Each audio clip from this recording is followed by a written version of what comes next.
we're already live. Uh-huh. Oh shit. Oh man, where's the shit at so I can share it? We should talk about a bunch of stuff that Tony would like to talk I hope you about. guys told people about Here. tonight. I can share it. I don't want to talk about Transformers and fucking Ninja Turtles again for the 500th time.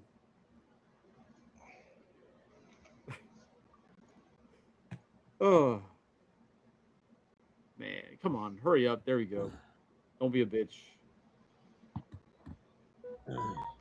Like I know my system likes to like try and kick me out once in a while, so I'm trying to give it a chance to kick me out before we really get into this. Agreed.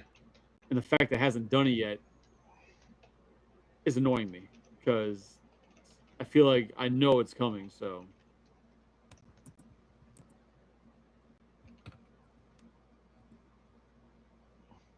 there we go. All right, fuck it. Everything's sent out. We are live. Hey, somebody's already here watching. Fucking love that. I hope they got the notification. Whatever happens, people are here. So welcome to Collector's Hideout, the weekly podcast where we all get together, different variety of people, talk shit about different topics of pop culture interest, whether it be movies, video games, collectibles, um, comics. And tonight we're actually discussing wrestling. It is WrestleMania week. We got WrestleMania coming up this weekend, and we're going to discuss wrestling, mainly due to one of our guests' requests. So, with no further ado, let's do our intros here. Mr. Cuban Guy, thank you for joining us this evening. What's going on? Hello, hello. How's everyone doing? Yeah, I'm doing all right.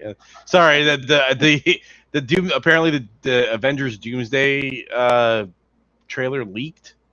It was just shown at CinemaCon, so it just opened up like one of my social media. It's right there. So I was like, oh man. You're like, oh, now I have to watch this. Well, yeah, I was like, it was started playing. I was like, oh crap. So yeah, hi everyone. Sorry, I get distracted easily. Yeah, he's like a fucking cat with a shiny thing. Correct. Yeah, we know. So, Mr. Psycho, thank you for. You're always here, so no, fuck you. But no, thanks for being here, man. I'm always here, like you said. You know what? Fuck it. I'll stop introducing you. You can go fuck yourself. Go in the corner. And I am not watching the trailer that leaked online. John's like the What's going on, Gustavo? He's like the caretaker of the Overlook Hotel. He's always been here. He's just always here. Well, see the thing. All right, that is correct. Before we get into our topic of oily men rubbing on each other, before we get into that topic, let's just the leak. Okay, I haven't watched it, but I feel like Psycho, what you just said, it makes no difference, right? Oh, I haven't watched the leak because it's leaked. It hasn't officially been released yet. It's been released to the people there. It's not like somebody stole it off of somebody's computer and they put that bitch online. Like, they showed it to people. So if it's up there, fuck it, watch it. I don't think you're breaking any rules at that point. No. I was just saying it because I was actually paying attention. Whereas you're introducing Jose and he's like looking off to the side, not really responding. I was trying to say I'm paying attention here. I was responding. I did respond. I said hello. Yeah, he's just the real generic. Hey, how you doing? No, this was him. Hi, how you doing? I mean, he could have been like, just like not saying shit. Yeah. So, 2 weeks ago, Mr. Cuban Guy here hit me up saying, "Hey, we should do a wrestling podcast." That was originally for last week, but I was like, you know what? Fuck it, let's do it the week of WrestleMania because that's the hot topic of anybody in the world of wrestling, right? Yeah. So let's do it. Where do you want to? Yeah, it was your request, Cuban Guy. How do you want to do this? You want to talk matches, build up? You want to talk just history? Yeah, let's do. I think we should definitely discuss the build up, and we could make our predictions as well. There's a 2-night match card. They've announced. The other thing too is that they've announced the first hour of each night is going to be free for everyone, basically. So Where? I think for Saturday night, you can watch the first hour on ESPN2, I believe, and then night 2 you can watch it on just like regular ESPN. Bro, I thought you were gonna hit me with ESPN the Ocho. So, all right. No. ESPN. Even wrestling is too mainstream for that. So, yeah, no, but we could talk about build up. I mean, the build up this year has been very interesting to say the least. We just had the go home show on Monday Night Raw, and then we're gonna have the last SmackDown before Mania tomorrow night. So we'll see how things go from there. So, but there's been a lot of talk, a lot of other predictions that I've seen folks do. I have some predictions of my own. I have some thoughts on the build up as well. I'm sure Chris, you watch the product as well, so you probably have your thoughts. I watch usually Raw, but usually God damn it, did I freeze? No, you're fine. All right, my face ain't moving. Cool, but at least on my end, I'm like stuck like this. No, you're good on our end. All right. Oh, funny. We're all frozen on my end. Everything. That's awesome. So fuck it until it catches up. No, so I watch it Raw, but usually I'm like screwing around on my phone, periodically popping in the shit that's interesting. Because a lot of the product gets kind of repetitive and boring for me. There's just a few main storylines that I really am focused on. Mm-hmm. Oh, he just dropped out. Rip. So yeah, there's a few. Listen, he knew it was coming. He called it. He said, I always get. He's like, I'm trying to give it a couple minutes before we get started. So if it's gonna kick me out, we'll continue on. Oh man. Him. So, so the build in general has been like pretty interesting. I think before we even jump into the build, because there's a lot of controversy like sort of like revolving around Mania in the first place. Mainly the ticket prices is one of the big things, which I'm sure you know about, John. Yeah. And of course the fact that it wasn't even supposed to take place at Vegas this year. Originally it was supposed to take place in New Orleans, and then they kind of, TKO decided to kind of pull the rug from under New Orleans, and then we're like, yep, you know what? We're gonna, like, Vegas is gonna give us a lot more money, so we're just gonna move it to Vegas. Yep. Kind of like screwing over a lot of people that were planning on, having a big Mania weekend in New Orleans. And so there's a lot of controversy there. I definitely have thoughts on that. But I mean, what is your kind of take on that, John? What do you think? I don't know why. That's a lie. I do know why they're being the way that they are, because all they care about is money, right? So if they're going to get more money for doing that, then they're going to do that, right? And for them, it's not about, for all the things you can say about Vince McMahon, he also understood his fans and understood what the fans needed. TKO does not seem to understand that. They don't seem to understand that it's not the ultra wealthy that have been keeping wrestling alive all these years, and that wrestling is not the NFL. It's not the NBA. You are not going to have people like Jack Nicholson spending, $200,000 or more, actually probably more than that, for floor seats at the Lakers every year, right? Like, that's not going to happen. But it seems like they believe that their entire audience is rich people, and I don't think that it is. Yeah, I mean, if you look at some of the ticket prices, I I remember when we went, right? Or like when I went back in, my gosh, what was it? Like WrestleMania 28. I want to say 20. Was it 28 when it was down here? Yeah. So I remember we got like really good seats. It wasn't floor seats, but it was like pretty close to the ring, and they were like $150, $160. You can't even get into the building right now with $160. I think the cheapest tickets are like, and we're talking like nosebleed seats, are upwards of like $250 to $300. So we're talking greed. Is that what we're discussing now? Yeah. Because that's Correct. like before we even get into the matches. I mean, there's all the controversy just revolving around their decision to bring it back to Vegas. I mean, there's a lot of issues with that as well, right? It's like, WrestleMania, especially now that it's 2 days, is a big commitment, right? And you're bringing it and you're doing it in arguably the most expensive city in the United States, or probably the world. Vegas is extremely expensive, just in terms of hotel prices, in terms of like airline tickets. It's a very, very expensive place to go. I mean, especially if you're going to spend a week or a weekend there, however long you're going to stay, I mean, on I've been there a top of couple like the times. Mania. Yeah, but I mean, how long ago did you go? Like Chris 4 or goes 5 every years ago. year. Yeah. Wait, what? Chris goes every year. How does he go every year? Well, he fits it in with his European vacations too. He takes like a week-long European vacation every year, goes to Vegas for a weekend every year. Yeah. Well, see, Jose, what it was is that I went one year, and while there, I was like, oh, I'm gonna go check out Area 51, right? Right. So I was going out to Area 51, but then I was looking up other things to do. I actually found that there's a UFO alien brothel. So now I go every year because see. I like 3 titties on my women. Okay. So we got a Total Recall fan here. I'm sure that your wife is very happy with that. No, so yeah, but I mean, it's still. I mean, it's we're talking 4 years ago. I mean, it's obviously it's a lot more expensive now. I mean, so here's the thing. So I don't pay attention. I don't go to the events anymore. So I don't know.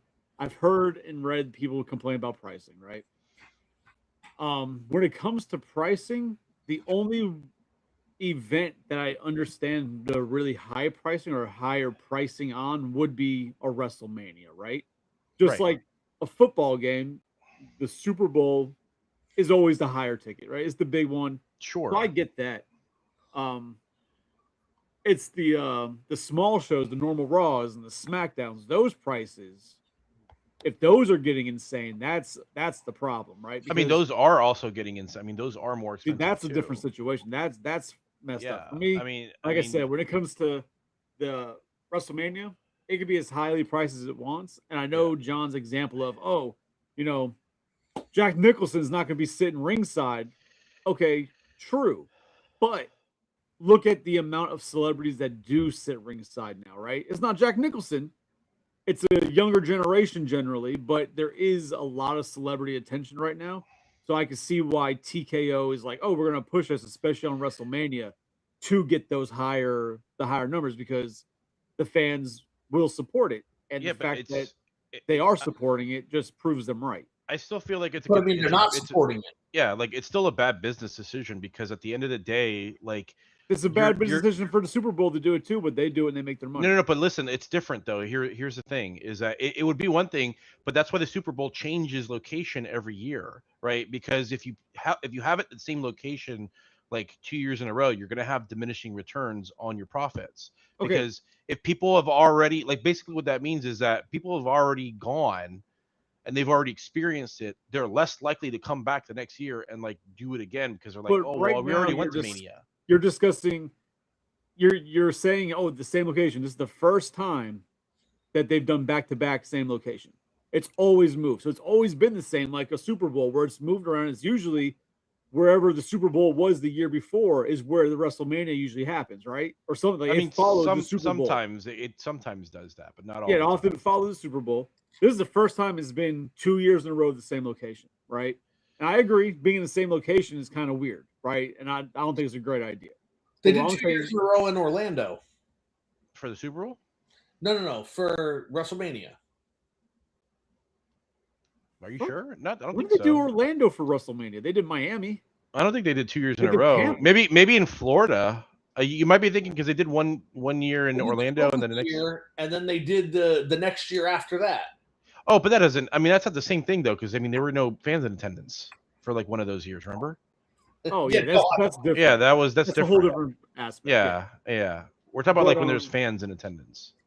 You could at that point you say that WrestleMania was all over the world because it was just in everybody's house, right? Right. Like, that's bullshit. Yeah.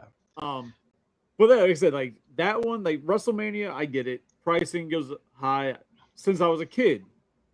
And I was like, oh, I'd like to go. The prices are always too high for me to go, right? Granted, they're not as high as they are now. True.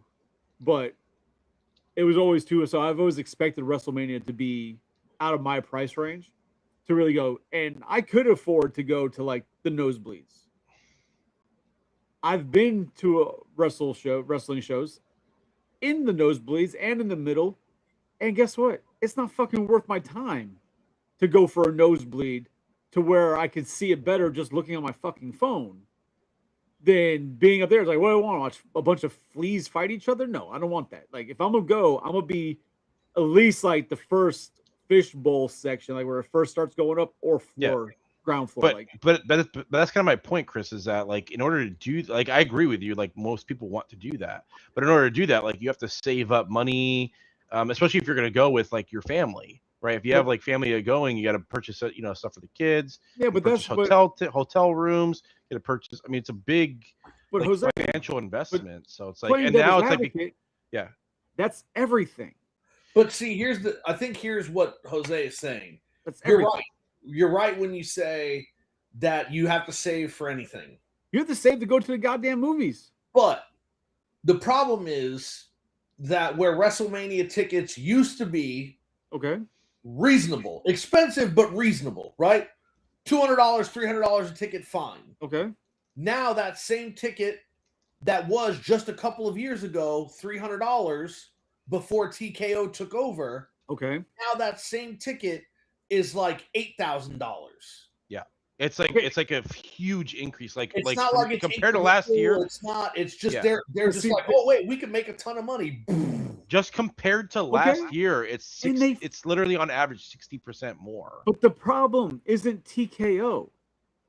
I disagree, but that's fine. It is the problem. TKO. No, it's not them though. They're taking advantage of the people who are going to pay because people are going to the show. They are but the show's not sold out is the thing. Okay. Like they're still missing like 20,000 people. But Jose, so it's like at the same time this year it was already sold out. So Jose, just for rough numbers, a 60,000 people stadium, right? Yeah. 40,000 go.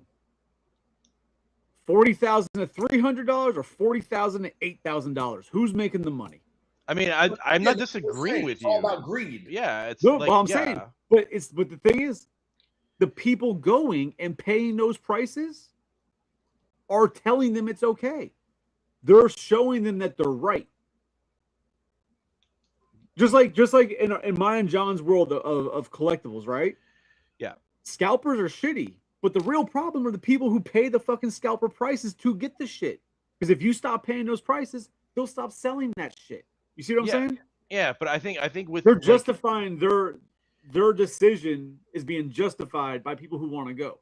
Right, but but here's the thing: in a business like wrestling, where you judge the success of an event by not just like the money that you make, but like by selling out the house, like that's always kind of like traditionally been the mark of a successful show.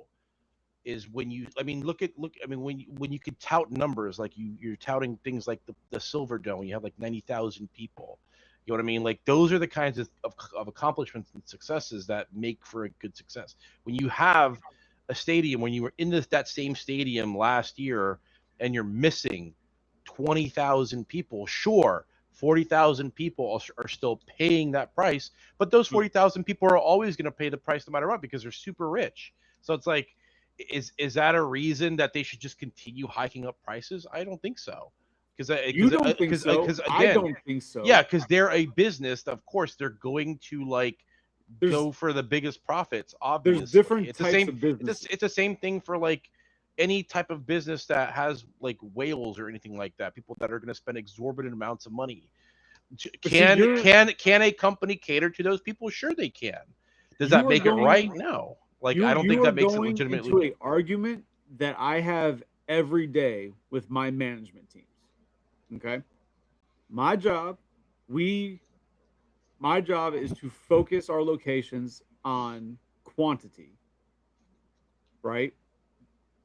Majority, keep pushing, get more people, more customers. prices lower, more customers, more customers, more customers. I'm part of that argument every day. I understand what you're saying, but we need to understand one thing, and everybody, and you guys have said it, but it's the biggest problem, and it's the biggest change, is that you're comparing it to business of a completely different business, right? Once this new people came in, TKO came in, the business has changed. It's a new owner, and they're a different type of business, right? Yeah, I agree. So yes, what they're And- doing and- is wrong. I'm yeah. not going to say what they're doing is right because it's not. Yeah. I just understand why they're doing it. For their Well, financial side, it makes sense. You want to say it's greed, that's fine. You can say that about any company in the world. Every company, it's greed. Even the company I work for, it's not taking more, charging people for more, but we want more people to come in to give us money. So it's still greed. It's just getting it from a different way, right? it just sucks when you have, and we'll discuss it more when we talk about like the match buildup, because there's certain matches that But I think TKO kind majority of had their problem- hand in. It's when you have, because now you have TKO here, and TKO's they're not a wrestling company. They just see the WWE as like an asset where they can generate money from, and that's how that's the big reason why they changed the location to Vegas, was because Vegas is going to pay them a lot more money. It's why they're having it next year in Saudi Arabia, because Saudi Arabia is going to give them a lot more money. So it's like, yeah. But that's where you get down like this, is that the reason people in general, I can't say you specifically because everybody's a little different, right? The reason people are so upset about it is because they can't afford it. They feel like they've been priced out, which is completely understandable, and now they're pissed off. Even people like Psycho, who wasn't gonna fucking go anyways, he's like, no, fuck them for doing. You're not gonna fucking go. It doesn't bother you. It doesn't affect you. It doesn't hurt you. It does nothing to you. But people are like, oh, I've now been priced out, and now people are upset about that shit. Right. It's a fair anger. I get it. You're upset, and they shouldn't be doing it. I understand why, but my whole thing was when it comes to like WrestleMania, like the Super Bowl, it's not something I'm ever going to go to because it's out of my price range. It always has been. Even if it was $130 nosebleeds, huh? We almost went to the one in Miami. Yeah. Yeah, and I couldn't afford it. But again, like, couldn't afford it. Think about now, with the job you have now, with the way you are now, you absolutely would be able to afford that $180 seat to put Jose on the floor. And guess what? That $180 seat, that was what? 15 years ago? 12 years ago? Yeah, it was about like 13, 14 years ago, yeah. Yeah, so if you add in the price of inflation, it wouldn't be a $180 seat for the floor anymore if it kept up with the same trend. And I'd still probably be like, you know what? I don't think so, fam, because a couple years ago, we were trying to go to the one in Tampa, too, and that shit was out of price. And TKO didn't own it then. I mean, I don't remember it being out of price. It just, you know. It's just, yeah. It's just like I said, like I get all that. I just think, you know, for a business like wrestling, where again, the measure of the success of a show is how many people are there. When you are pricing out people to the point where you're only getting 2/3 of the amount of people that you had this previous year in the same location, there's a problem, right? And yes, I get like they're making money, sure. So for TKO, they don't care, right? But for the wrestlers there, where they're going to get more money, they're also upset because there's not enough people there. There's not as many people there. The only thing, and the reason I won't say yes or no to what you're saying about that is because I don't know the contracts they have made, right? The wrestlers. But when you watch interviews with some of the bigger stars like The Rock or Austin, the deals they had, majority of their money came off of endorsements, merchandise, all that, right? Yeah. And that's not just like at one show merchandise. It's just merchandise across the board. You know what I mean? Sure. And I think that's where TKO is also going like, yeah, we're doing this. We're making a buttload more here. Yeah. Not as many people, but we're making 13 times as much going this route. And we're still selling the same amount of merchandise because people are still eating this shit up. Sure. You know what I mean? Sure.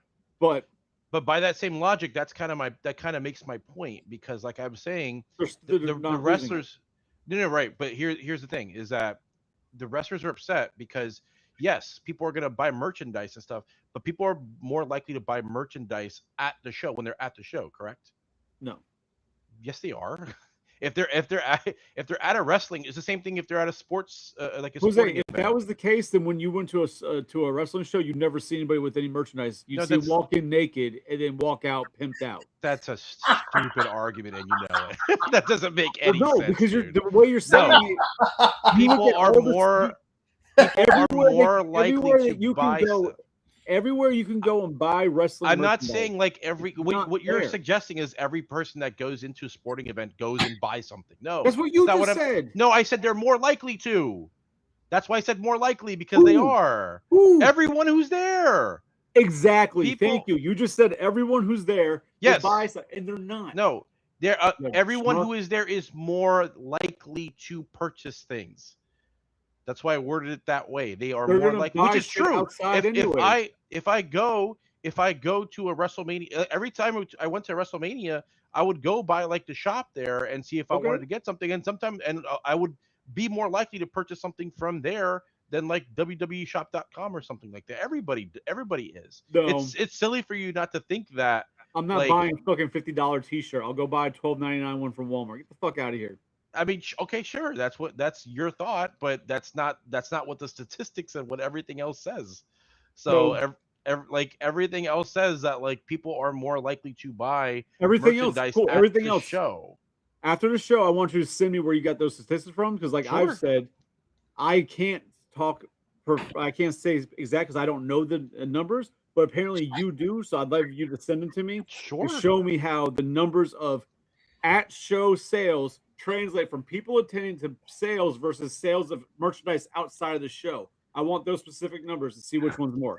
So once you get that, let's get on to the matches. Okay.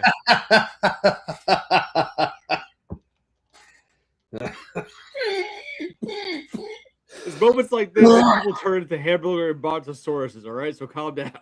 Yeah. No, don't worry. I'm like lining these up right now. So okay, let's Yeah, get back to let's get to the actual matches, like the to actual the match matches. card.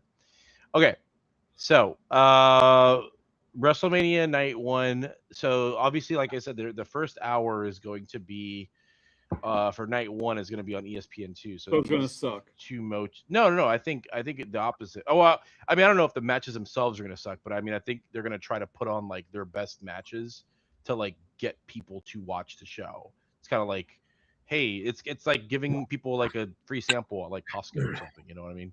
So it's like basically what they're doing.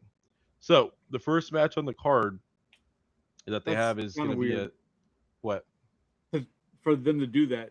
That'd be like being like a drug dealer and seeing Tyrone Biggums and be like, here, try the first one when he's sitting there going like this already. Like that's kind of Well, so the reason they're doing that all ties back into what we were just talking about, which is on to the matches, John. Let's not get back into that. I don't On know. to the Listen, matches. On to Yeah. the matches, John. All right. On to I mean, the he was only butting in because you were mentioning that. yeah. But, like, All right, but- go ahead. Go ahead. Yeah. all right. Make up some bullshit excuse. I'm not making up a bullshit excuse. I'm telling you, they're doing it because the less than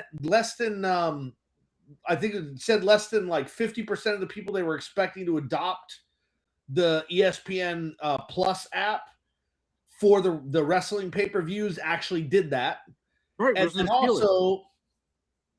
also, right, like if people aren't watching it, if people aren't tuning in, then they're going to be losing money that way too. So they're trying to get people, oh, well, if you start watching this, you're definitely going to pay to keep watching it. So But if you get anybody to start watching that's a fan already, they'll more likely do it. Like the idea of getting them hooked on it is what I'm talking about. That oh yeah, look, they're hooked. The people are already hooked if they're watching the fucking first hour. They're already hooked. They're fucking fans. It's not like they're trying to get some non-fan to hop in. You know what I mean? Like that's all my comment was of them trying to give a crackhead free crack. Like they're already addicted to the crack. Yeah, but they're showing it on ESPN. I mean, ESPN2, I guess, is going to be a smaller, eyes. The Ocho. But the night 2 is going to be on like ESPN itself, which is going to be like millions of people are going to like watch it, or at least going to see it. So They're trying to take the old UFC model, which is if we can get it on somebody's TV, they might get interested in it and they might pay for the next one. Yeah. Right.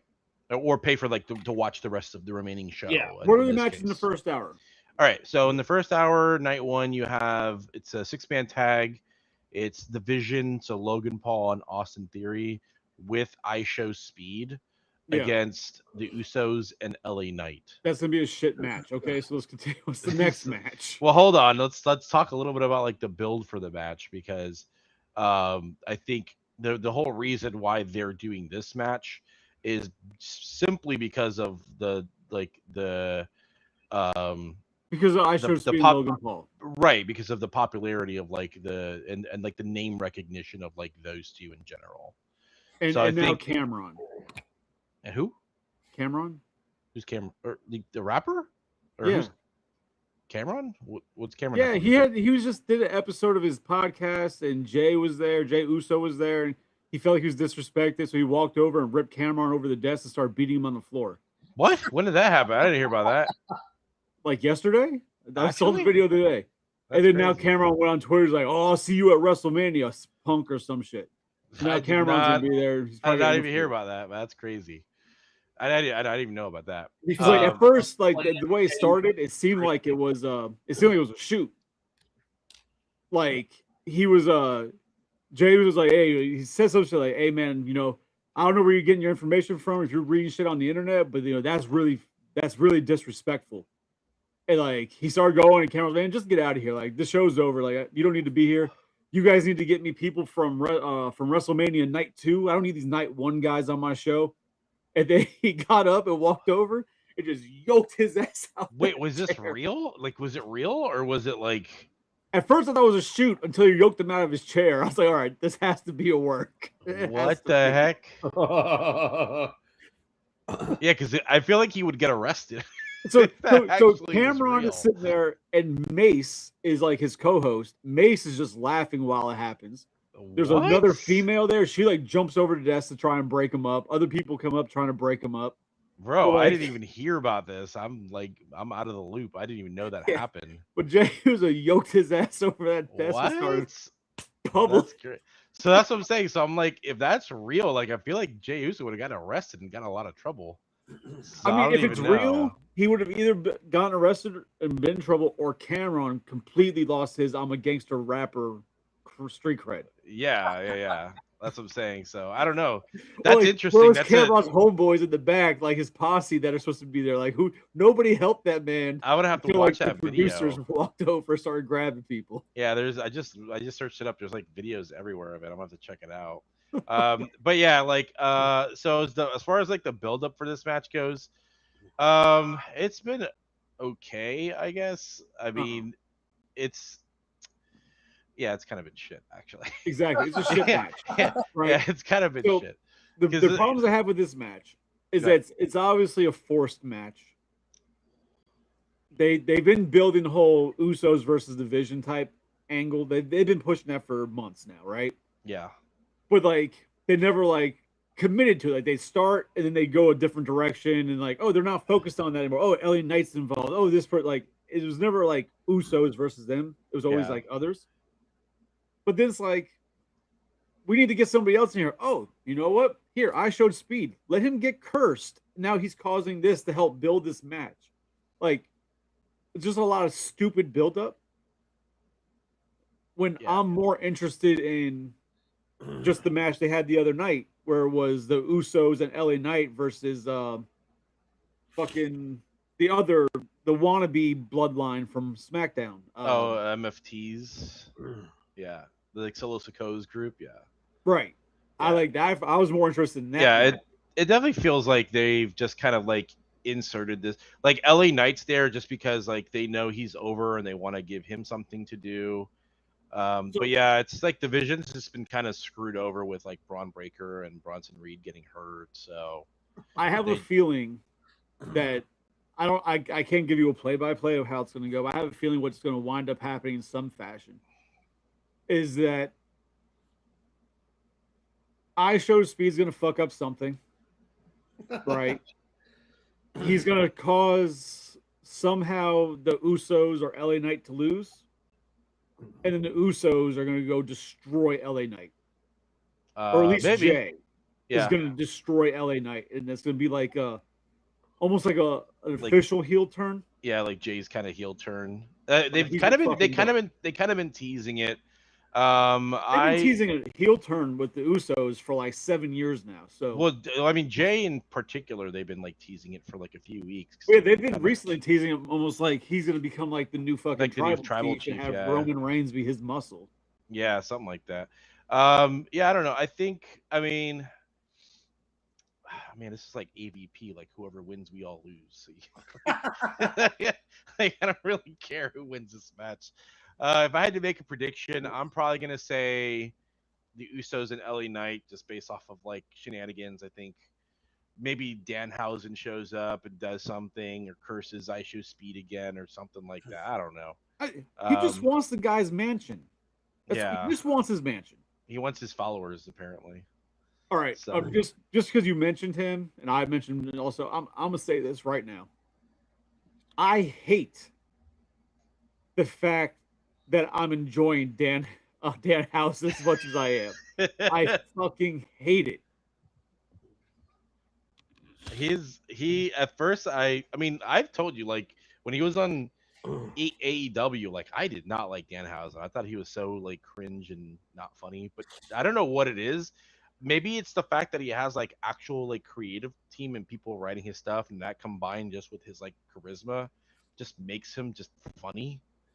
But he's a hilarious character. Like, he's actually really funny, and I'm like really enjoying a lot of the interactions that he has every week. So I wasn't yeah. like hit the match he had against I don't remember the fucking guy's name. Whoever hangs out with the Miz. Like, was it Grayson Waller, or I don't remember. I don't know. He had long hair. You know. Oh, was it Kit Wilson? I don't fucking know. Yeah, Kit Wilson, I think. Yeah. It was Danhausen's first match, and he's undefeated now. So now he Yeah. deserves to be on the side of a truck. He's being the Hall of Fame. Yeah, but that guy, like, the match, I was like, all right. It was Yeah. all, circumstance. He won because of the pyro. Like, Yeah.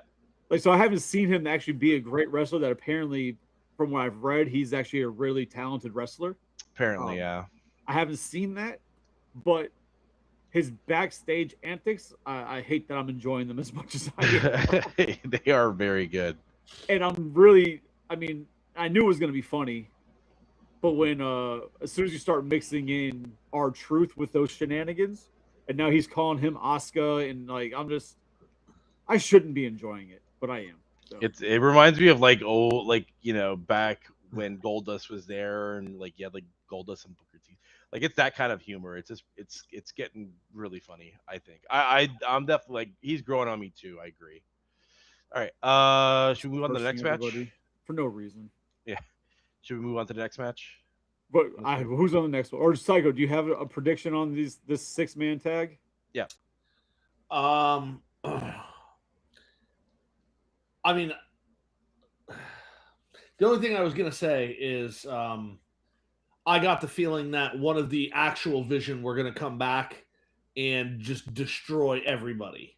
Like Braun Breaker, for instance, comes back because it's WrestleMania and like takes out the Usos and what's his face, Stone Cold Rock. LA Knight, yes. Yeah. It's And, definitely Stone Cold Rock. yeah. And then when when Logan Paul and the other guy decide that, hey, we're so excited you're back, he just takes them out too. Okay. Okay, LA Knight, just when I thought nobody could say fucking yeah more than Little John. Long comes LA Knight. Here, hold my beer. Fucking Little John, man, he was ahead of his time. He had the what before Austin. He's got the yeah before LA Knight. Yeah. Did he have the what before Austin? I mean, So, that'd be- no, maybe it was about the same time. yeah, because Austin was around first, but when Austin started the what, Little John had already come out doing his what, yeah, okays. Because Austin started doing the Okay. what during like the WCW angle, right? Yeah. Yeah. He So it was, started like, the what, like right before the 2000, invasion. 2001, about, yeah. Yeah. So it's about the same time as like Little John. Maybe Little John was first. I don't know. Okay. So prediction on winner, John. Who do you think's gonna win that match?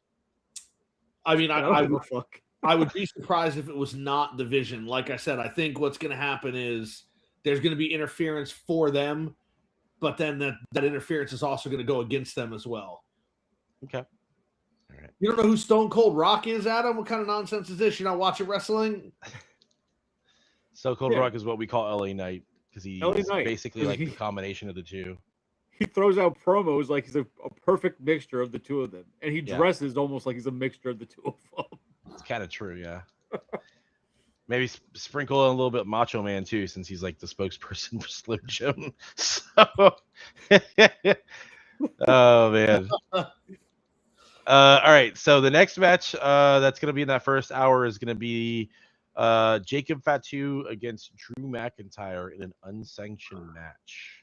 So, what are your thoughts? on So the I build don't for watch that one? SmackDown, so I haven't seen any of the build up to that match. So Oh, I okay. have no interest. I mean, basically, it stems from, Drew McIntyre losing the title. Jacob Fatu was like a big reason. Well, first of all, Jacob Fatu was a big reason why he won the title in the first place, and then by interfering in his match with Cody, and then he's also the reason why Drew McIntyre lost the title. So they've been kind of having this like ongoing feud for like a few months now, and they've Didn't kind Jacob of Fatu get hit by a car or something? yeah, like he didn't get hit by a car, but like Was it was it Um, Rikishi driving? no, it was Drew McIntyre apparently. Oh, So, but Did yeah, he- like he did he he do had- it for The Rock? no, God, I don't think so. I did it for the. I don't think so. But yeah, like I said, it's been an ongoing feud for a little bit. I think it's gonna be a good match. I think the build up for it is actually for what they've been doing. It's actually, I know you haven't been watching SmackDown, but from my perspective, it's been actually like one of the better builds. Because these two have just been like beating the hell out of each other. I think they're gonna have like a really crazy match. It's gonna go all over the place. Okay. We might get some blood. But Oh, I think at the end of the day, I think Jacob Fatu is gonna get the win because apparently Drew McIntyre is supposed to be leaving here for a few months to go film Highlander. Good. He fucking sucks anyway. So yeah, so that's my prediction. I think I've Jacob never seen Fatu such wins. a poster boy for steroids in my life. Drew McIntyre? Yes. Really? I don't think he's like that buff. I don't think he's on the juice. Yeah. No, but when you look at how he used to be versus He what was he young and is, was partying and not taking it seriously. Yeah, he talks about that all the time. he looks like he Yeah. grew like 7 feet. Like he looked like No, he's always been like pretty tall. It's just he No, hasn't been like. I know that he's always big. been tall, but like just like being tall and really lanky. Yeah. Then all of a sudden he comes back. He got fired or whatever, and he's like no part, and like he's like fucking like Swole. Well, yeah, because but like when you look at like the Triple H, we all know Triple H got real big, but he was always kind of like fucking muscle. Like he was always kind of muscle bound. Drew McIntyre was like a twig at one point, and then he came back. It's like holy crap! I didn't even know it was the same guy. well, you got to remember that Drew McIntyre got fired. And he was like 20 something. Okay, He was still a kid. He wasn't like, and that's part of the reason why Vince fired him, because Vince hired him. He was going to be the new like face of WWE, but he didn't take it seriously. He didn't like. would he you take wasn't it seriously? They him. threw you in 3-man ban. I Well, wouldn't. see, they didn't do that originally. He wasn't part of a group. He was a single. Yeah. He was a like single he was a mid But he wasn't going to the gym. He wasn't studying promos. He wasn't doing anything. And so Vince started trying to put him with people to get him some traction. And then ultimately Vince's like, you got to go. And he's talked about this before. He said that, when he got fired, he realized that he, better start listening to all the things that people had told him. The Undertaker, Right. Vince, and he was actually at the gym all the time. That's great. Yeah. Still, when you look at his old picture versus him now, you look at like that. If that's the same person, he juices. Now, if he is, I don't fucking know. Probably not. But the fucking extreme change that man had he like- is bigger, sure, yeah. is insane. Yeah. Chris is all, I don't know if he's juicing, but he's juicing. I don't know if it's true, but I know it's true. He's like the poster child of like the power of a beard too, like how much a beard like changes someone in terms Oh, of yeah. like how you view them. Because I mean, when he was like he looked like a baby face kid, and now he's he looks like a freaking Scottish warrior, like Fucking literally. sucks. So I really Alright. have no reason to hate him. what's Except that he's what's your Scottish. prediction then, Chris? Who you think's gonna win the match? Think Jacob Fatu or Drew? I mean, like I said, I haven't seen any of the build up. I like Jacob from where I've seen of him. The few things I've seen him get into, I like what he's got, and I think that to me, Jacob Fatu has more of that raw, real character. Yeah, I agree. And 100%. I think it kind of reminds me more of a lot of the talent in the Attitude Era, Agreed. right? So Yeah. I like that because He has a very like real promo style too. That's like really unique, but where it's like he's like taking it up to like an 11, but also you could tell that's like really how he is. right, Like, it's because just like kinda, he like, was turned told, up. I forgot who he said told him, it may have been one of the Usos. Somebody told him like, "Hey, don't try and like fix your promo, like how you talk. Speak your slang, like talk the way Yeah. you naturally do." And Yeah. the way he does it, like if he says something, like I believe what he said. Like he seems like the kind of guy that he ain't lying about the shit that he says and the way he acts. So I Yeah. like that. So I mean, Yeah, he's definitely. I So, I mean, mean, he comes off as like a legitimate badass. He's really good in the ring. Like he does like crazy shit in the ring, which is awesome. Especially for a I guy mean, if I just like want the his one I size. prefer to win, I'd prefer it if Jacob Fatu won. Yeah, I don't know. John, thoughts, predictions? I mean, I assume that Drew McIntyre was going to win, or no. So I want Drew McIntyre to win, but I assumed that Fatu was going to win because they're trying to push him. And now that you said that Drew McIntyre is supposed to be filming for the new Highlander movie, then like we already know he's going to lose this match. He's not going to go out with a victory. Like that doesn't make any sense at all. Yeah, especially for an unsanctioned match, like they can do some crazy ending to the match that makes it so it's like, oh, he's going to be gone for a while. You know what I mean? So So yeah, what I'm saying is that he might die in this match. Okay. he's going to get hit by a car. Yeah. So it's revenge. It's It's gonna be revenge. driven by Rikishi. Yeah, Rikishi's actually in the car this time. He's like, hey guys, what's going on? I did it for Jacob. Jacob for Jacob. All right, moving on to the first women's match, the Women's World Championship match. Stephanie Vaquer against Liv Morgan. So this is on Raw. So there's reasons why I want Stephanie to win. Right. Two very big reasons. Can you state those reasons? Great reasons. Okay. But one reason that I was like, yeah, absolutely, because I can't stand Liv Morgan, right? Everything about Liv Morgan's fake. She's fucking annoying. But that being said, Monday night in that segment in the ring, I was like, holy shit, I like this Liv Morgan, where she was like going psychotic and fucking Yeah. actually like showed real emotion, not just like a plastic Barbie, oh, bullshit actress. Like, I Yeah. was like, oh, this is interesting. Yeah. Stephanie got fired up after she had that freaking bowling ball on her face from the week before. So She still had it. She had Yeah. her legs covered that shit. dude, And that she was winking at us. Like we knew it was there. I mean, when you saw that, I had to watch that segment multiple times because like you heard the clunk when they hit each other. I was like, oh my god, like they legit headbutted each other so hard, and I was like, dude, like concussion protocol, like it's crazy. Who did So I was she like, hit? damn. But I still want Stephanie to win.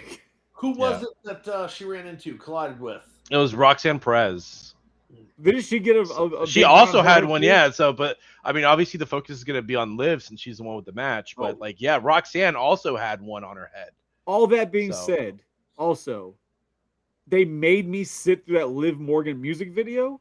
Oh God. So I wish them ill. I wish Yeah, them I all agree. ill for making me sit through that. I agree. And for that, she deserves to lose now and forever. Oh my God. They picked a really good time to show that video too. They showed it right after the Obafemi segment, so it's like everybody's all riding on a high after like watching Obafemi on the mic, and then all of a sudden you show like Liv Morgan's music video, and it's like, oh man. So, but yeah, no, I agree. I really want Stephanie to win. I really want her to have like a really strong like run with the title, and I think beating Liv Morgan is like a legitimate victory. I mean, not saying that she hasn't had. I mean, she beat Io for the belt, a few months back. So I mean that which in like a really good match. See, But I don't know. but Like I feel like Liv is gonna win. Like my prediction is Liv.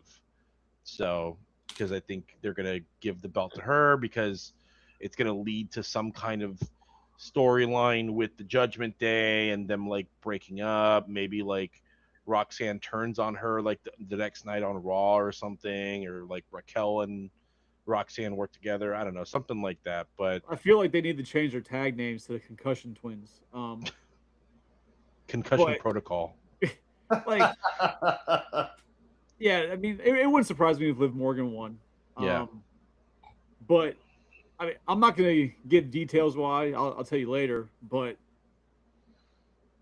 there's things, especially like with there's a couple other deals with that chick Stephanie. Hmm. There's reasons why I wish that I think I'd prefer her back during like the Attitude Era. I feel like there's a lot of reasons why, but I've got a couple good ones, but I won't share on here because I don't feel like getting canceled. Right. But Right. there's some great matches and cross promotions that I feel like would be great with her and some other talent. Gotcha. I see. I see where you're going. So, okay. John, you have any predictions on the match? Stephanie Vaquera against Liv I mean, I Morgan. kind of feel like what you said. I think that Liv is going to win this match. Not that she should, but You fucking shouldn't have that music video. Yeah. not that she should, but I think that it's going to be a case of having somebody else to carry the belt who can actually make appearances, speak well, and all of that stuff. Right? It's harder. It's harder for people that English is not their first language. If they have a strong accent, right, and don't speak well, to do the kind of promotion that they want. And I think that Yeah. that's what Stephanie is going to be, running into. So obviously there's other diva matches, right? Yeah. I always say diva. Don't even get upset, just because for years we knew them as a diva match. Other women's matches. Yeah. Yeah, it's nothing against them or nothing. It's just that's what they were always called. That's what stuck in my head. But there's more. Like I have a thought about the whole women's division that I'll save for later on as more examples besides just this one. This probably isn't a great example of it. So, Yeah, because I mean, I think of the women's matches, this one's probably going to be the better of them. Like this might be. I mean, this might be like the best women's match, honestly. Like out of both nights, I think like it might end up being the best out of both nights. There might be another one that we'll talk about later that might be also pretty good, but I think out of all the women's matches that I see on the card, I think this one might be the best. I mean, there's nothing that's going to top last year's triple threat. I mean, let's be honest. I mean, that triple threat between Io, Bianca, and Rhea was like incredible and like one of the best women's WrestleMania matches probably ever. So it was incredibly good. I've got opinions on one of the names you just mentioned, so we'll get to that when you mention them later. Yeah. So okay, let's move on to the next match, which is another women's match, the Intercontinental Championship. AJ Lee against Becky Lynch. So Now, what are your thoughts on that, Chris? I hope that one is good because the way they've built it, I feel I'm afraid it's not going to live up to the build. I want it to be AJ Lee because I love Psycho, but the Irish in me has to go for Becky Lynch just because that's my sister. So, okay. Gotcha. How do you feel about the build up to the match? Do you feel it's been pretty good? I mean, I've enjoyed the build up, right? Because the only part of the build up I didn't enjoy was the return of AJ Lee because I thought that was completely stupid the way they had Becky Lynch cowering in fear, right? Right. We've had like, oh my god, on that, yeah. But now Becky Lynch is like, oh, I'm gonna kick your ass. Like now all of a sudden she's like, oh, the Becky Lynch right now is the way Becky Lynch should have been when fucking AJ Lee first walked her ass out on that stage. Right. Agreed. Yeah. I mean, to me, I personally, I might be in the minority, but I feel like the build to this match has not been good. Um, Mainly because like we already saw this match. Like this match already happened at Elimination Chamber where like AJ beat Becky clean. So it's like I feel like the match is like unnecessary to a point. Like what are See, they gonna? It's just a regular match. There's no stipulation. Like I they just should have. think Go ahead. it's gotten more personal. I mean, Um, I guess, but like how? You know what I mean? Like just because AJ took the title from her, like I no, I mean, mean the all the they've been saying to each other in their promos and shit. Like it's gotten more personal.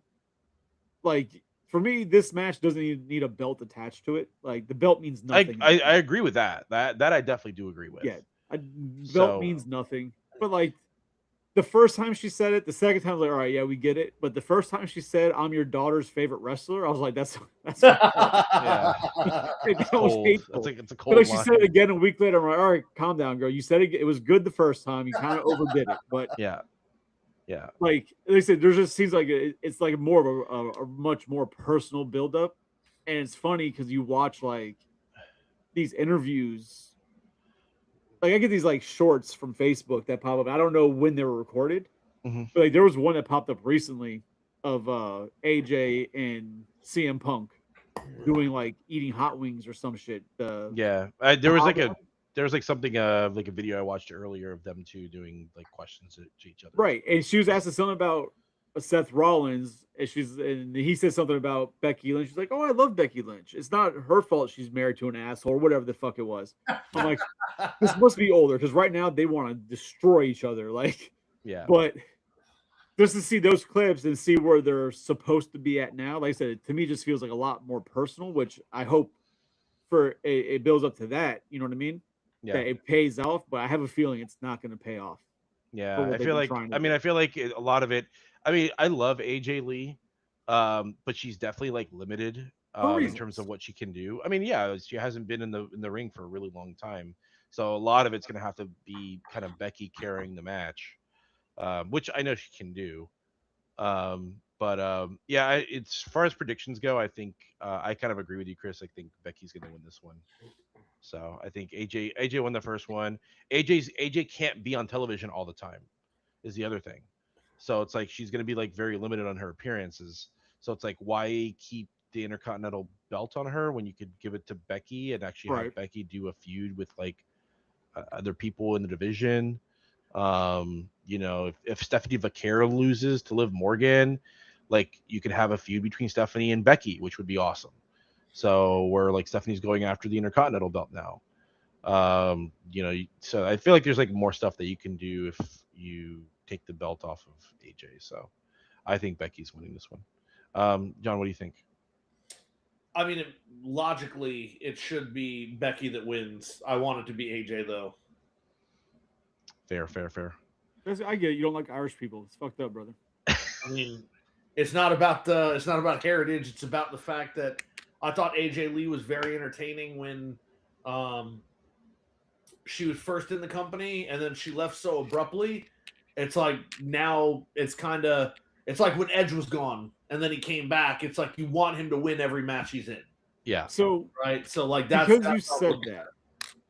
and you're right. When AJ's first run, when she was first with the company, I enjoyed the hell out of AJ.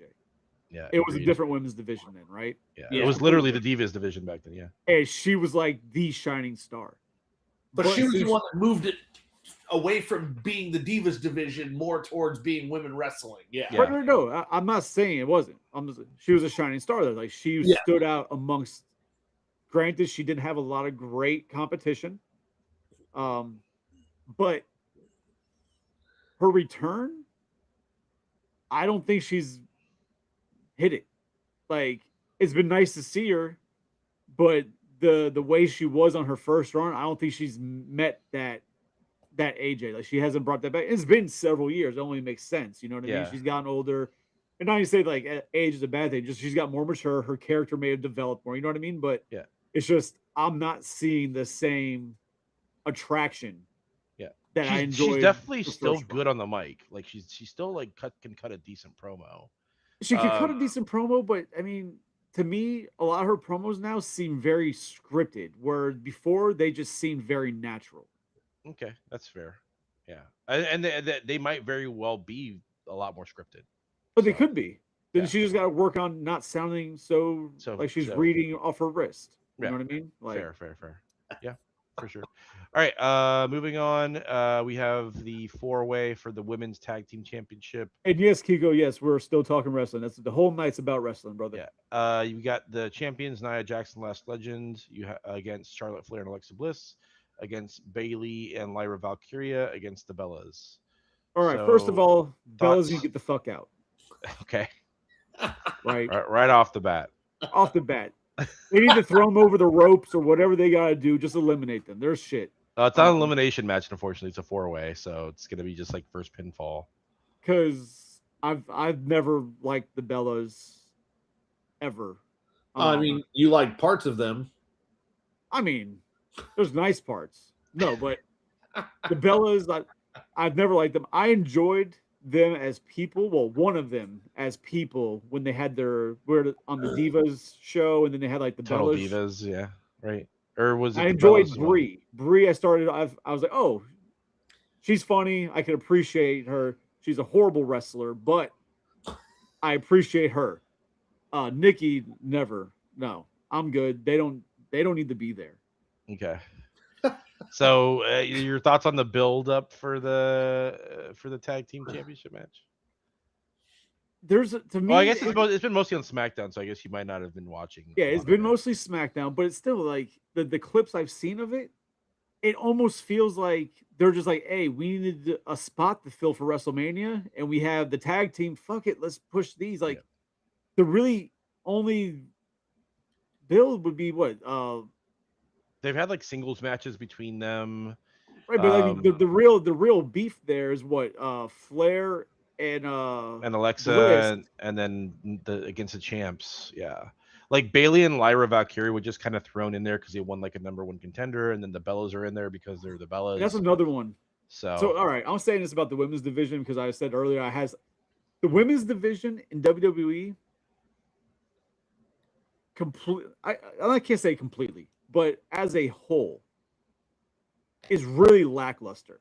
It's gone down significantly. I don't care about any of the stories they got really going on.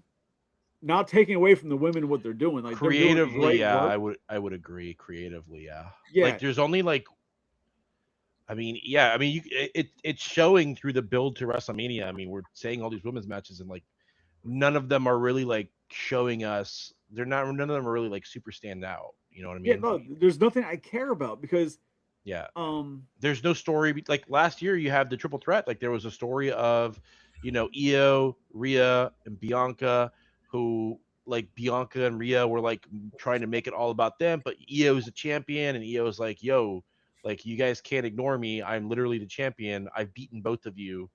So Io is trash. I disagree completely. So it's not all right. When I say Io is trash, it's not personally against her as trash. I feel like the story they put her in does not help her character. Like right now? Oh yeah, they've been her with Rhea Ripley. Oh right? Yeah, I agree 100% on that. Yeah, they keep putting her in these matches. You're like, yo, like they. And it goes back to what we've talked about previously on other episodes about the realisticness of the story. Mm-hmm. Like, I can't believe in any world that you're gonna have like Rhea Ripley and Io go against each other, and Ripley's not gonna destroy her, right? Yeah. Like just because of size. Like, I know skill means a lot, but at the same time, once you get to a certain size, like it's size kind of dominates over skill to us at a point. You know what I mean? I guess unless you're like fucking Bruce Lee, where you are like a god at what you're doing. Yeah. But I mean, sometimes there's just people who they just have your number. Like right, sometimes Rey Mysterio beats Big Show. I get it, but like it's just it's just I don't know if that. I don't know if it's that extreme, but I definitely I- get what you're saying. I definitely get what you're saying. I just think that they're putting Io Sky in a and people might get mad, but outside of her weight class. Yeah. Um, I definitely see what you're saying because I mean you look like I know you probably didn't watch SmackDown, but like literally last SmackDown, Jade Cargill like beat Io clean. So it's like how are you gonna what's have going on, Joe? Io always beat Rhea, right? Rhea could never beat her, and Mhm. then all of a sudden she goes up against Jade Cargill, who's arguably the same size as Rhea, right? Maybe Jade's a little bit bigger, but they're roughly about the same size. Jade's not as gifted in the ring as Rhea, and she loses clean. So it's like So I get the logic there, like it's like logic, and it kind of sucks. I agree. Like it sucks. Like I don't think Io is trash. I think she's a great wrestler. I just think creatively they've kind of screwed her this year. Like and then I to the think fact that she's not even on the card. they've really screwed the pooch with all of their Asian female talent. But Yeah. Like we were robbed. Like we could have had like like, and they have a good feud going on between Io, Asuka, and Kairi Sane that actually has like story to it, where you have like Asuka, like Kairi's like Asuka's kind of like abusing Kairi basically, and like Io's so trying to like get Kairi to like separate from Asuka because Asuka's like really so mean to this her. might say something about me, and if it does, I'm sorry. But when it comes to like their segments, I do my damnedest to follow along with what the fuck is being said. But a lot of their attempts at shooting promos and segments against each other, I'm just like Jesus Christ! Like you guys, like they need a Paul Heyman. Well, would you rather they have like they just speak in Japanese and then have it be subtitled, or would you rather Absolutely. have okay? Absolutely. At least I can follow it better, right? Yeah. Like I say, Which I is don't want to say like, oh, you're not speaking English. Like it's not. I'll try and follow along. yeah, but But I mean sometimes they the do that English too. is so rough Yeah. that I. So I like when they cut promos in Japanese. Like you don't have to give me subtitles. Just cut promos in Japanese. Like we can tell through emotion. don't make me sound what's racist when being I say said. something like this. Hold on, Jose. Don't Well, I'm don't just do this to saying. me. I mean, I agree. I mean, I agree No, with you that it's like there's it. I feel like it works better when they're just speaking in their like native language because you get the because emotion better and it feels emotion a real. lot more fluid, right? It bounces better. But like, if you're gonna sit there and try and have these guys have these, in this case, ladies, cut these promos, I said like I feel like they need a Paul Heyman. Like, give Paul Heyman, um, either Asuka and the old pirate chick, um, or give her Io Sky. Like, let Paul Heyman be a speaking point so these women can really show off their skill and what they do, and as they work on it. Because like Asuka's been trying for years, and I'm like, whew. And I don't think you've ever met like my Melissa's family and all that, but like when her family start talking, their accents start going, and I try my best to fucking slow down what I'm hearing to compute everything they're saying so I can keep up with the conversation. And I try, and Yeah. I get it sometimes. I run into the same thing when those segments with the Asian talent, and I'm like, yo, like I want to be part of it because they do such good work in the ring, but trying to follow their interactions backstage really kills Yeah, especially my since momentum in it. But like the English sounds forced. You know what I mean? It's like oh, for it's like sure, they're telling them, they're hey, not you comfortable gotta with say it. these things. Um, and it's like Asuka, especially like her delivery is like so over the top when she's doing like English, and I'm just like, just give me your Japanese like It's like promos. I They're want to much know what better. they're saying, right? Because Yeah, if I don't know what they're saying, you can see the emotion. I'm just gonna make my own head canon as to what this match is about, right? yeah. Like, oh, she's mad. She sounds mad. She must have fucked her man. Like, I don't know what this, but this is gonna be a story I have All to right, make up in my head all right. as to We're why so we this are is spending a lot of happening. time in this because then we have other matches to get to. So just really quickly, what's your prediction? I mean, You said Nia Jax, right? And the other chick? Nia Jax / Legend. Such a stupid fucking name. Yeah, Charlotte Flair, Bliss, Bayley, Lyra Valkyrie, or the Bellas. Oh, my name is this because I have Cumbrellas on. Like, no, get the fuck out of here. Right. Honestly, it'll probably be the fucking Bella Twins.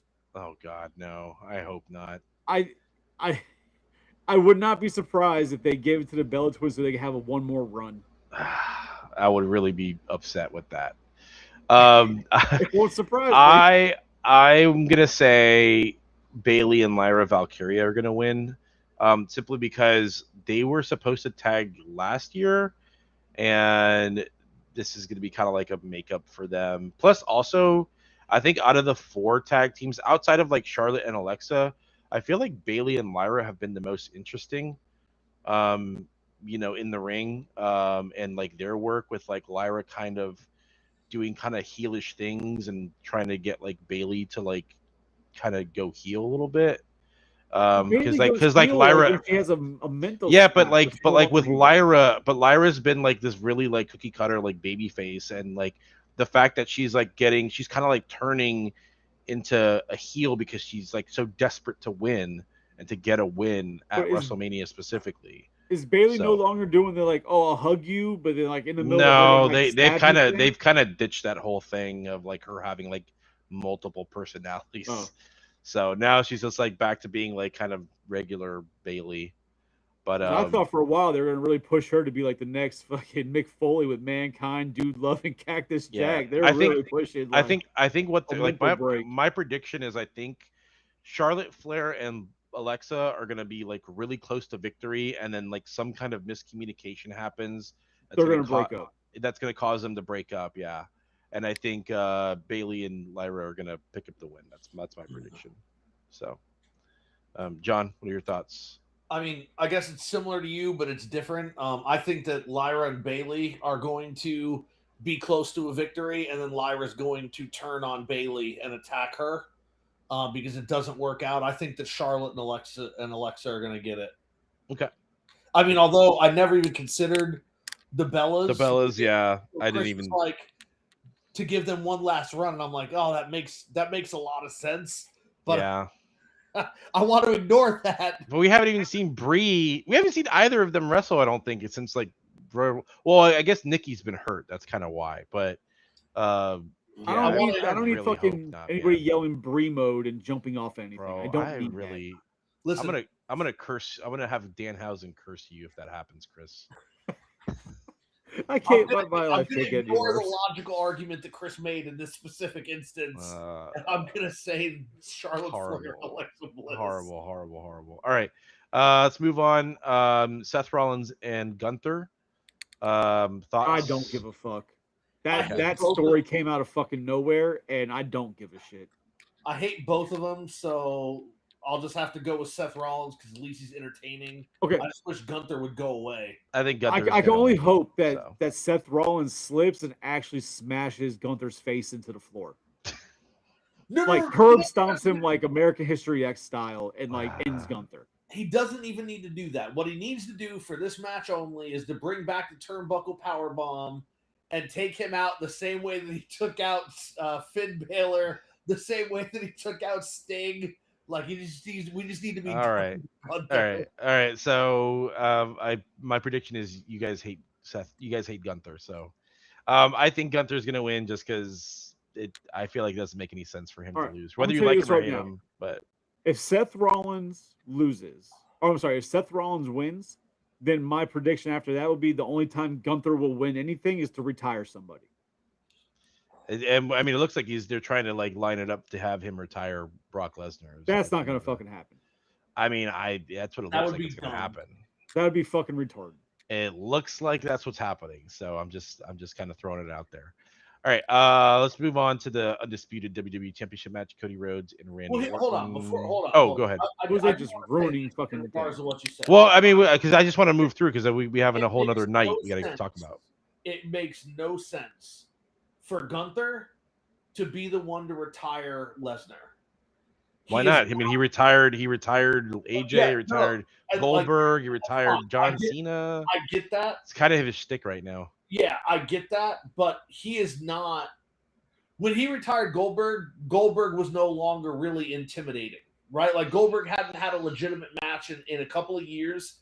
Now, if they had Gunther retire Goldberg when he came back and destroyed Brock Lesnar in 30 seconds, that would have been something. But all those other people you listed, right? It's like they were never built as this monster, right? This like inconquerable force. And as great as AJ Styles was, he loses a lot. As great as John Cena was, every match leading up to his last year, like his retirement tour, he fucking lost. Right? So, like, you were expecting John Cena to lose. I mean, Cena won at Mania. Yes, but what I'm saying is every match. He had a huge losing streak where he lost, like, over and over and over. He lost before that, before it was announced he was going to do a 1-year tour. Think about the last. Okay, yeah, you're talking about before the tour. Okay. Yeah. So, like, you were used to seeing John Cena lose. Someone like Oba needs to be the one to retire Brock Lesnar. Someone that you're like, okay, this is a legitimate force of nature. This is someone who's going to just decimate people, and I don't see that. Gunther has lost to too many people that take that mystique away from him. I mean, I guess I kind of agree in terms of who he's lost to. Like, because the two I could only think of like in the main roster at least.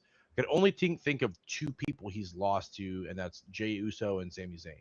Yeah. So in what world do you feel that somebody who gets beat by Sami Zayn? But I mean, Brock Lesnar's lost against Seth Rollins. Brock Lesnar. But I mean, Brock Lesnar's lost against Seth Rollins. Yes, but CM Punk. But we're talking about. There's so much mystique around Brock Lesnar because of what he could do when he first came into the business, right? And then that carried with him. He left and went to UFC, made himself a legitimate fighter, right? And then when he came back, they just built him destroying the shit out of him. I'm not disagreeing with you at all. Like, I agree 100%. I think what it is though is they are building up. They're obviously building up Gunther to be like this big bad heel, but I think that's what I'm trying to get to is I think the caveat is he's gonna play off like he's this big bad heel, but the audience knows the reality that he's not really this big bad heel. He only like picks on like these top stars who are like on their way out already. Yes. And he's also like lost against like he's also lost against like people like Sami Zayn and like Jay. So it's like he's showing to be unbeatable.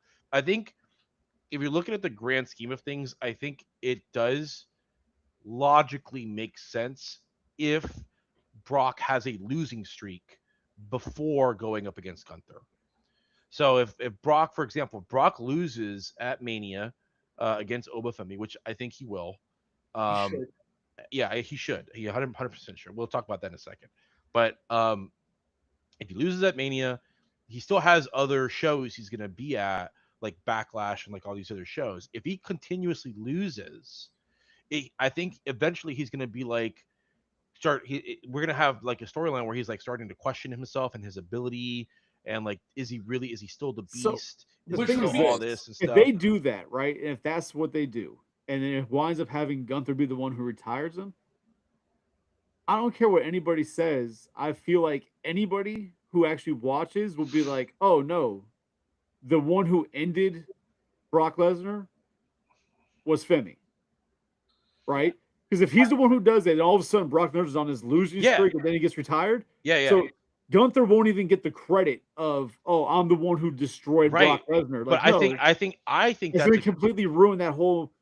Right. I think that's a good thing though. No, but that's what I'm saying. Like, I think that's a good thing because then that could lead to like down the road, like a program between like Oba and Gunther where Gunther's like, oh, I retired Brock and all this stuff. And Oba's like, yeah, but I like destroyed Brock at Mania.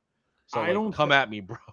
Honestly, from what I'm seeing, and if they push it, they push it. But I think that they're doing a pivot on the Gunther and what he's doing, because I think they're realizing that the fans are not feeding into the whole Gunther retiring people and being as good as they're trying to push him. I think they're realizing the fans aren't buying it. I think what they need to do, and if I was booking it, here would be my perfect scenario. Gunther leaves the WWE. Oba beats Brock, right? Like, I want to see a match that goes, but then, like, after the first minute or two, Oba just kind of starts manhandling Brock because he's old. Then I want to see Brock have a couple of segments where he's like, he's still kind of in shock, like Jose was saying, of how he got manhandled. Then I want to see a couple of pay-per-views where Brock solidly destroys his competition, right? Where Brock is getting built back up. He's destroying the competition. And then Brock says, okay, right? Like, now I'm back in my game. Now I'm ready for you. I have a match, successive pay-per-views. I'm back to where I need to be. We're going to have this rematch, and I'm so confident I'm putting my career on the line. And Oba fucking destroys him in like 30 seconds, the same way he did to Goldberg, just destroys him, and then Brock runs off into the sunset, and you've now built this fantastic monster, right? Because of what he did to Brock. And now I could never believe Gunther retiring Brock Lesnar, ever. I couldn't believe it. Yeah. I mean, like I said, I think that's kind of the direction they're going. I mean, like I said, we're just speculating at this point. So I mean, they could really like go either way. But I mean, just with the build for the Seth Rollins and Gunther thing, like that's what I'm thinking, because it's like they only put this match together like 2 weeks ago, and then the only kind of explanation we have as to like why Gunther helped Paul Heyman is because like Paul Heyman is gonna like owe him a favor in the future, and I think that's what it's gonna be, is gonna be like a match against Brock. So that's kind of my take on it. This match came out of left field, and like I said, it's so quick. It's going to be a good match. It's going to be a good match, but I mean, yeah, I think it's got like no build. So I think Gunther is probably going to win. Just because, yeah, I mean, he'll probably get a curb stomp, but I think Gunther will still win. So I think what's going to happen is I think Braun Breaker is going to come back and interfere, and cost Seth Rollins the match. So that way, like, at least Seth doesn't look super weak, and it also creates a program between Seth and Braun. So, Joe, watch the new shit. Get on board, old man. All right. All right. Should we talk about the undisputed WWE Championship, Cody Rhodes and Randy Orton, or is it Cody Rhodes and Pat McAfee now? I don't even know anymore. So, it was so dumb to involve Pat McAfee. Like, yeah, that was absolutely unnecessary, absolutely not needed. Just I don't. They've just completely, like, out of all the builds. I mean, this has to be the worst, one of the worst builds ever. I feel like it's so stupid because you have history, between Randy and Cody already. Yep. Like 20 years of history you can go back, and it's like, why? Like, I just don't I just don't understand the like logic. Like, even like if you're trying to argue that, oh, like Pat's a known figure, and like it's Pat McAfee. Like, if you follow wrestling, he's just like a commentator, and he's supposed to be a face commentator. Yeah. So just like on the surface level, it doesn't make sense for him to turn. And the reason that he gave was just so weak and so dumb, like didn't make any sense at all. And it really sucks because it's like, first of all, I think Randy Orton's going to win, but I think just the fact that you involve Pat McAfee just kind of tarnishes the whole thing now. Because it's like, even if Randy wins, he's not going to be the main story anymore. Like, him getting his 15th title is not going to be the main story. It's going to be about, oh, what did Pat McAfee do? Oh, what did Jelly Roll do? Like, it just pisses me off to no end what they've done with this freaking program. As much as I enjoy Jelly Roll, I don't know how. I don't know. I do not like Jelly Roll, but whatever. Go ahead. I mean, I've liked Jelly Roll for several years. Like his music or his like wrestling. No, he's only been wrestling like 2 days. Okay. I was gonna say, no, yeah. Go ahead. I I've liked Jelly Roll for several years. Back when he was actually a rapper and before he did all his country stuff. I'll give Jelly Roll this though. For the celebrities who somehow get forced into storylines, Jelly Roll has really taken some crazy bumps and really put his body on the line more than your average celebrity would. Yep. I'll give him that. I agree with that. Still not enough to beat Bad Bunny though. Yeah, Bad Bunny's still like a top of the list for me. If we're not counting Logan Paul, So I don't think you can count Logan. I don't Paul count Logan legit, Paul. I don't he's count legit Logan wrestler Paul now. as a person, much less a wrestler. Fair. No, I can't speak on Bad Bunny because I didn't see how Bad Bunny did anything. I didn't even know Bad Bunny wrestled, so I couldn't. No idea. No, you got to watch the Backlash match in Puerto Rico. It was actually really good. Him and Because I'm Damian just looking Priest. at that one bump that he took when he's on the table. Oh, sideways. Logan Paul, like Logan Paul did the thing. Yeah, that was pretty nuts. That was insane. Yeah, like Agreed. he messed up. He even admitted like he hit the table wrong and he set up wrong. Yeah, he just tried to get on it quick, and then Logan Paul. As much as I don't like him, he fucking protected Jelly Roll on that, but still, like that was a crazy bump. So like I appreciate what he's doing there. I like Jelly Roll as a person, but I think they're really forcing in too many celebrities. Like I'm tired of the celebrities. Keep it to the wrestlers. Keep it to the the in the business people. Keep all these outsiders out for a while. There's too many of them getting involved. Yeah, And 100%. it's taking away from the actual people who've worked their years to hone their craft. Yeah. People who deserve to be on a WrestleMania card are getting pushed aside so celebrities can have their moment, right? Like they have Little Yachty part of something somehow. Like you got all these celebrities that are part of the actual show, and it takes away from the talent who deserves to be part of the show. Yeah, 100%. So, so predictions on the match.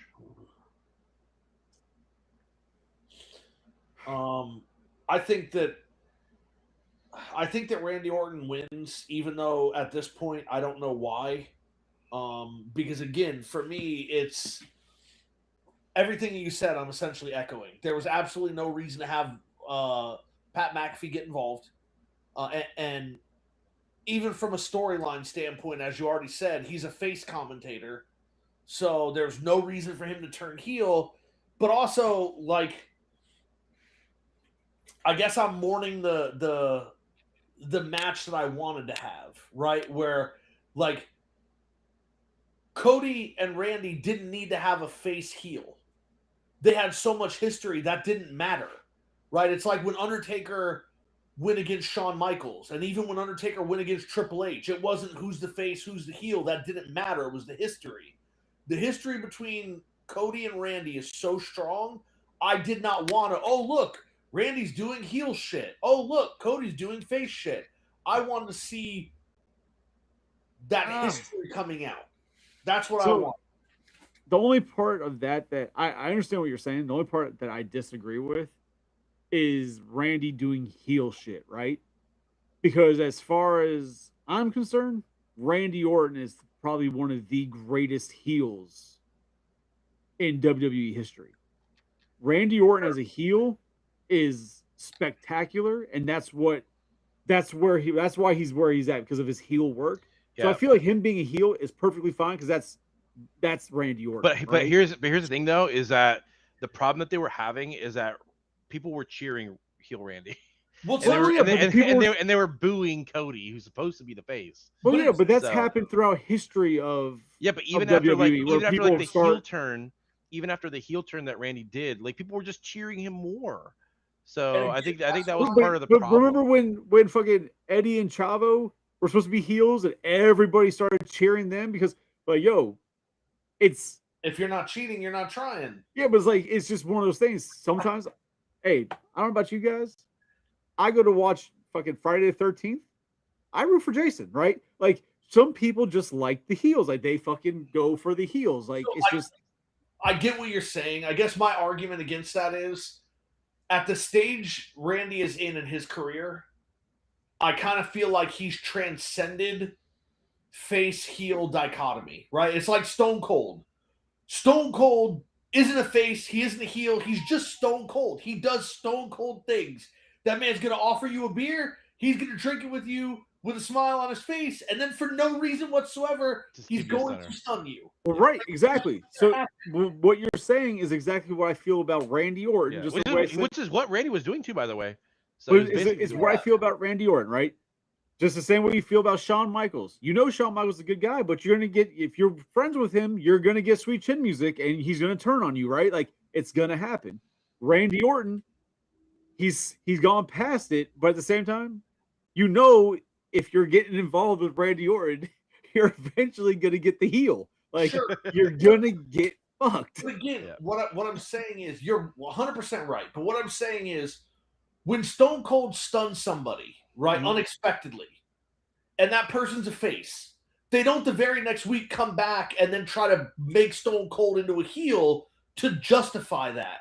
And it feels like that's what they did with Randy. He attacked Cody, and then the next week they're like, oh shit, now we have to justify this by going overboard on making a heel turn. We don't need that. We know who Randy is. Randy's Right. going to attack everyone. That's why he's the Viper. He fucking attacks people just randomly. You don't Right. have to go overboard and add Pat McAfee in. No, to that's thing. McAfee and all that bullshit, right? But Elizabeth, to me, Randy Orton heel turn is Stone Cold Stunner. Like it's just he get hit with the heel. It's just a turn. part of his character. That's just what he does, right? Like Yeah. he's always gonna be a heel. So that's why gotcha. him being a heel in this does not bother me because he's supposed to be the heel. That's what Randy Yeah. Orton is. Always. But I think part of the problem though is that they're kind I'm of trying- forcing they're forcing it. Overtelling and- the story as to why, that's a whole different beast. Yes, But Yeah. that's what I'm getting at. Like, Yeah. I hated that they had to justify him being Randy Orton by involving Pat McAfee. It's like, no, You didn't need to we do don't that need at all. this. Yeah. We don't need Pat McAfee. He just have it so he finally listened to the voices. That was it. That's all you need. Pat McAfee's not even a good announcer. Rollins Jesus back. Christ. Yeah, like bro, come on. All right. I think we spent enough time on this one. Let's move on to night 2. First match of the card is going to be Oba Femi and Brock Lesnar. This to me has been the best build up of any of the matches. This is like probably one of the only. I mean, you can make an argument maybe for CM Punk and Roman Reigns, but I think this is like the one match that I think everyone's like really excited to see. So now yeah. I can see where you guys are talking about. Oh, they're going to give the good one a really good one during the free because this is going to be a really good match. Yeah. I hope they don't say they had this build up like, oh, it's on the freebie. Let's not go too crazy. You know, let's tone it down and cause them to like not do what they could do. Yeah. But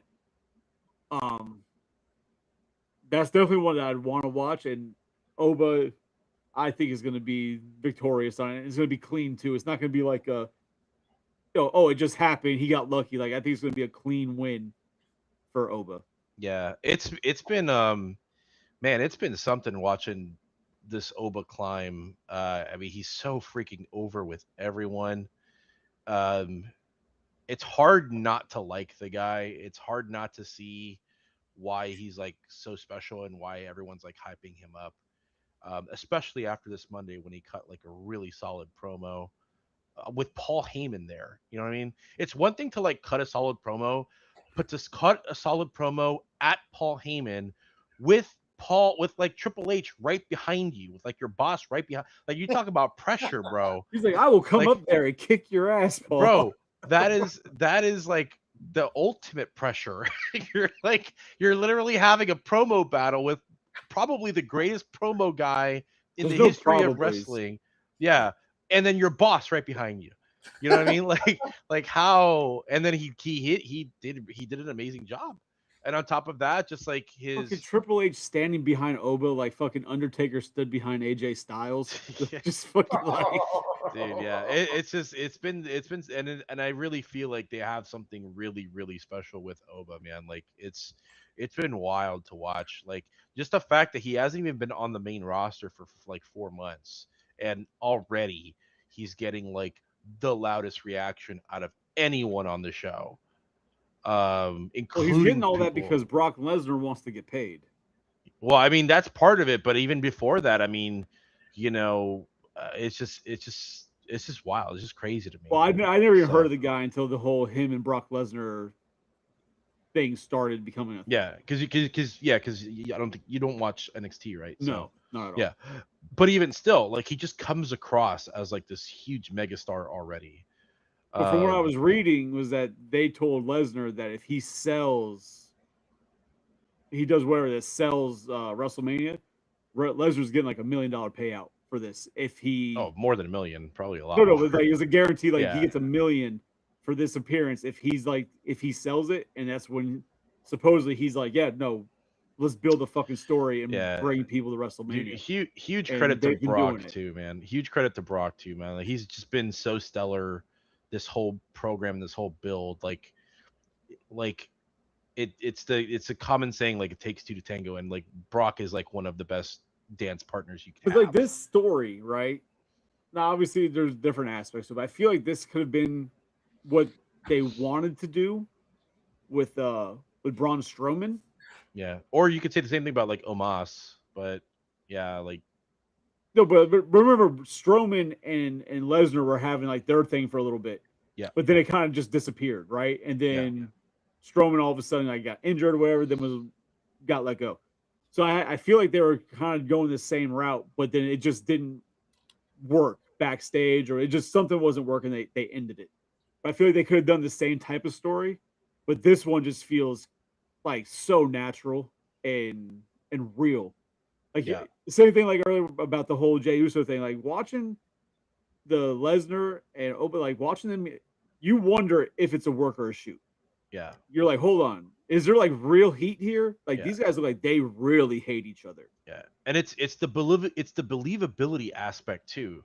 Like Oba is about the same size, if not maybe not even a little bigger than Brock. He is Like bigger. like it's just believable. Like you look at the guy and you see how he acts and how confident he is, and it's like you believe that he can legitimately beat arguably one of the toughest people like in the entire That world. man walks down the stage rhythmically saying, "I'm going to kill you." Yeah, like what's not to like? He's our type of wrestler for sure. I will say this. I am very excited for this match, but I am also very concerned because I can see TKO getting involved and doing dumb things, right? Like I can absolutely envision a world where they're like, oh, well, we can do like what they did with Roman Reigns and Cody Rhodes, where we had Roman win that first year, and we do this again next year, and that's when we put Cody over. But if they do that, it will destroy everything. Yeah. I can absolutely see them letting Brock win, and that should not happen at all.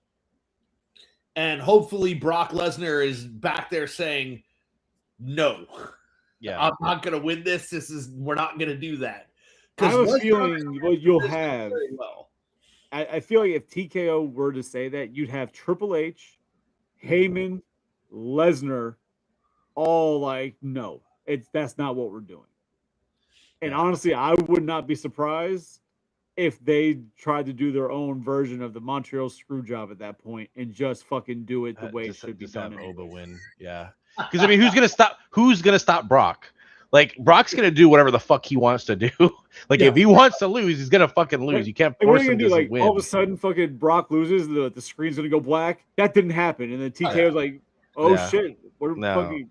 Like, Yeah, I mean, I'm Brock. You could tell Brock is like having a really good time. He knows. I think he knows I that mean, this is he. I think he feels that this is the guy that's gonna take that mantle. I mean, you of, gotta like, think that the next big thing from Brock. you got to think as a wrestler that you've been booked as like this powerhouse, right? This monster who can't be beat. And you got at some point you got to get to the where it's like, hey, you know, it's been cool, but I kind of want to lose. Like I want to. I've been doing this for a while. I think it's time. Like I just want to go with this. I want to help somebody else out, right? Yeah. Like you think that's what it is. Unless your name's Goldberg, you say fuck you. I don't want to lose ever, right? But like I feel like Lesnar's at that point, and from the interviews and stuff, and that I've been hearing and reading and watching, like John Cena and Triple H, like Lesnar has a mind for the business Yep. and gets it. Yep. He knows he's not going to be there forever. He knows he has to build for the future. Like I don't think it's missed at all that he has to come to an end, and this should be the one who does it. Yeah. Yeah. Agreed. The same way, fucking, he broke the streak. Somebody's got to break the beast. You know what I mean? Yeah. Like, and I think this is one of those moments where it's like they understand. Because I mean, I remember what you were saying about Braun, but even Braun did not have this kind of reaction from the crowd. well, that's Where what it's I'm like- saying. And where I it's think like that's why literally they people- canceled that. I mean, they every time his entrance comes, they're panned to the audience, and people are doing the freaking strut, dude. Like it's so crazy how over he is. But like, remember with Braun when he first came out, and people liked Braun. Like, and remember that match with him and Lesnar, and Braun was handing it to Lesnar. Yeah. Fucking hit him, and then fucking Lesnar got pissed off and started like really striking him. Like, bitch, you're going too fast. Like, Yeah. You could see like this could be a great match, but like I said, the audience didn't seem to really fall behind it. Yeah. The way it just wasn't ready for it. And they, like I said, they quickly pivoted that storyline, and then Braun was kind of gone. So Agreed. Okay. Yeah, Go ahead, John. No, I just think that we're at the precipice, and based on the interviews that Lesnar has given recently, he knows he's not doing this for much longer, and I don't even think he wants to do it for much longer, which is why he's been doing these interviews where he's been very much himself and he is not in character, and he's talking about the business and the importance of doing things the right way on his build up out. And I just don't see, like I said, that's kind of why in a perfect world for me, he takes a loss. He starts building himself back up with other competition over the next several pay-per-views. And he says, I'm putting it on the line on SummerSlam. Like, I'm coming in, 4 victories in a row, whatever. Yeah. Or maybe he wants to like avenge the loss against Oba and prove that he can beat Oba. Yeah, and he's like, I'm gonna put my career on the line. If I can't beat you, I have no reason to be here. Yeah, but he'll come off of like 4 consecutive victories where he just destroys whoever his opponent is quickly. Yeah, gets in that match with Oba for the rematch, and you're like, oh shit, this one, like, Lesnar's gonna show something, and then Oba just destroys him, and Lesnar's like, deuces. Yeah, and like it could end with like Lesnar giving him like the handshake and basically kind of passing the torch moment. I could definitely see that happening. I hope I can see it, but I don't want to see it. Like, I want that to end like there's a beef. You know what I mean? Like, I just don't break the fucking kayfabe. Like, let it go. Like, that's it. Yeah. Like, also, I hate to see like Lesnar doing interviews because he's always been the quiet one. Like, I don't want to see him in an interview. Right? It's cool to hear the stories and hear the opinion, but also I don't want to see it. Yeah. Same thing like with Undertaker having his own podcast and all the shit Undertaker says. Like, I preferred you when you would shut the fuck up and just be the dead man and just like stick to that character. Just have Paul Bearer say, "Oh yeah." Well, no, because like you remember for years Taker wouldn't sign autographs because he was in character, right? He believed in keeping it alive. So I wish he'd just continue keeping it alive. Like, I appreciate the stories and the history, Taker, but like also you kind of killed your whole character by doing all these goddamn interviews. Fair. Okay, let's move on to the Intercontinental Championship ladder match. The 6-pack. You have Penta against Javon Evans, against Dragon Lee, against JD McDonough, against Rusev, against Rey Mysterio. Who you guys got? What do you feel about the match? I don't care about the match at all. Give it to Rey Mysterio. Okay. Yeah, I really don't care about it either. I feel that, well, I would want one of the Luchas to win, right? Right. Because those guys have been doing great work. And when I say, I don't mean Rey Mysterio. Give it Penta, Dragon, whatever. Let them do it because those guys have been kicking ass. Yeah, I think. I mean, the build has been kind of. I mean, it was literally just thrown together, and then we're just like, "Yep, we're gonna have a ladder match." Right. So there's like obviously, no build. Rey Mysterio is only there because Dom's gonna get involved because JD's in it, right? And Rey Mysterio's gonna be there to spank his son. Could be. Yeah, It- I mean, but chances are they're gonna have Rusev win because I don't know why people really seem to fucking like Rusev and really, I don't think no, anybody like in likes general, like Rusev. people talk highly about Rusev ever since he Really? first joined. Yeah. Wow, I don't know about that. Oh, I mean, I fucking can't stand I Rusev. don't like Rusev at all. And I like like WWE keeps Rusev. trying to push him as like they still want to keep trying to push him as like when they remember when he first came, he was like he was like a powerhouse. Yeah, Like destroying and like John. they still Yeah, trying to push that, and the fact that when you look at everybody involved in this match, Rusev is the one that's odd. Yeah, I guess so. I mean, my prediction for the match is I think Penta is going to retain. I think he's probably the most over person in the match. People really like Penta. I really like Penta. Um, yeah, I think he's just going to retain. I mean, but the thing is, I can see anybody in this match winning. Like, I can definitely see Rusev winning. I could see Rey Mysterio winning. I could see Javon Evans winning. You know, if they're like, hey, we have this really great kid. It's a great story. He's 21 years old. He beats all these luchadors, all these legends in a match, and like, But it's like it'd they've be had cool. like interesting stories going on, but like no great story, right? Yeah, Because have they also been trying to push him with New Day as well?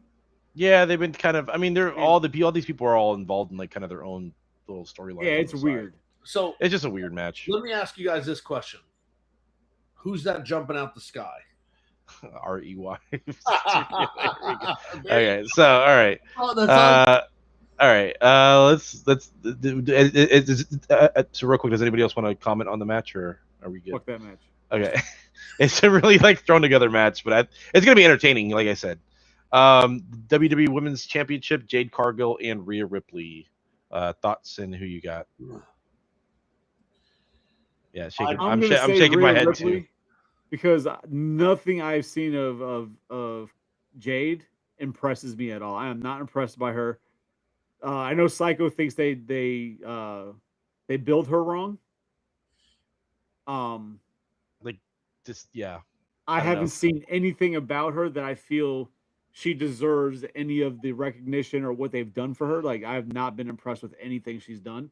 So I'll take Rhea Ripley just because, she's Rhea Ripley, I guess, and she's named after, Ripley. Yeah, I don't know, man. I mean, I'm torn. I mean, I did like Jade Cargill when she was first coming in. I thought she was really cool. I thought she was very impressive looking. She had a crazy physique. She has a Um, physique, but yeah, just in ring, I haven't been impressed. and I think that's part of the problem too. Is she hasn't been wrestling. Like they haven't given her title defenses. So the whole, her whole title run has been just kind of like really bad. Like Yeah, if I'm being honest, like about it, like But like, I mean, it's just it has not been a good title run. She hasn't had like any major. On top of that, they're adding, you know, BFAB and Mishin and creating this stable that just felt very rushed and put together, and just makes no sense for just makes her look more weak. And I've I don't never, understand why they're like what they're doing with her. It feels I've like only heard of her. she's directionless. Like she has no direction. I'd only heard of her a couple times before she joined WWE. So I don't know any of her history, but from what I can see, I don't even know if she can really wrestle well. Like I said, I've seen nothing that impresses me for the amount of attention and push they seem to try and give her. I don't see where she warrants any of that. Yeah, I still feel like she's very green. Like that's I mean, part of the problem. was she like amazing in another company? No, Or she wasn't. She wasn't. She wasn't even amazing in the AEW. oh, she came from AEW, so Yeah, not many but people are amazing. but in she hasn't been AEW, wrestling so. for. I mean, she hasn't been wrestling for very long. So, Yeah, but yeah, I I don't get mean, the draw. I it's don't get it. it sucks because I mean I really liked her. I really like how they were presenting her when she first came. She had a really awesome like Rumble debut, yep. and then but it's just I feel like I mean she did have a good run with Bianca, and that whole storyline with her and Naomi was really good. But Until she after got hurt. that, until yeah, but then after that, it's just kind of and it really stemmed from her getting hurt, and Naomi having to leave because she got pregnant. But Yep. yeah, after that, man, I don't know. She's just been kind of really lackluster, and it's really kind of sucked to see. So I do think Rhea Ripley's going to win because I think they see that this title run has been not very good. Shit. and people Yeah. are not behind it. Like she's not even getting reactions from the crowd. Like which is people aren't even unfortunate. booing. Which is unfortunate because, like,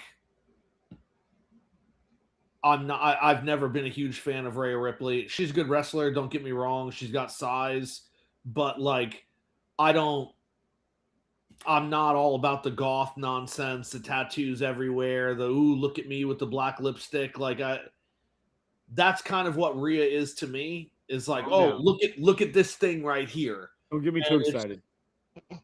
Like, she's a good wrestler, but I Yeah. don't. There's nothing about her, in my opinion, that is exceptional. Right? Yeah, no, Like, I agree. Yeah. I feel she's overrated. I don't look I at her. I I can don't see look at that. her and say this is the greatest female wrestler of all time, right? Like, if she was the greatest female wrestler of all time and she was attractive like that, Yeah. that would be one thing. No, that's It's like, I mean, that so first of all, John, that title obviously goes to Becky Lynch. I mean, everyone's saying it. Even Sports Illustrated says it. So The greatest wrestler of all female wrestler of all Greatest female time. wrestler of all time. Yes. But I'm just joking, by the way. Yeah. But yeah, no, I agree. I'm not excited. This is I mean, outside of like the women's tag team championship, this is probably the women's match I'm like least excited about. I really don't care about this match. I guess there could be an argument made for Becky Lynch, huh? I mean, Yeah, you could make an argument for Becky Lynch. I don't know that I would be ready to make that argument. Yeah. No, like I was just thinking about like the history of like Okay. of other Females, female wrestlers. I'm like, hold on. I mean, I love Maybe. Lita. I love Lita, but from that generation, it would be Trish Stratus, right? Like Trish Stratus would have to be considered the But greatest. I'll put this out there. I love Lita. I love Trish Stratus, but what they were doing versus the division now and how they wrestle, I don't think Lita and Trish Stratus could hold up, right?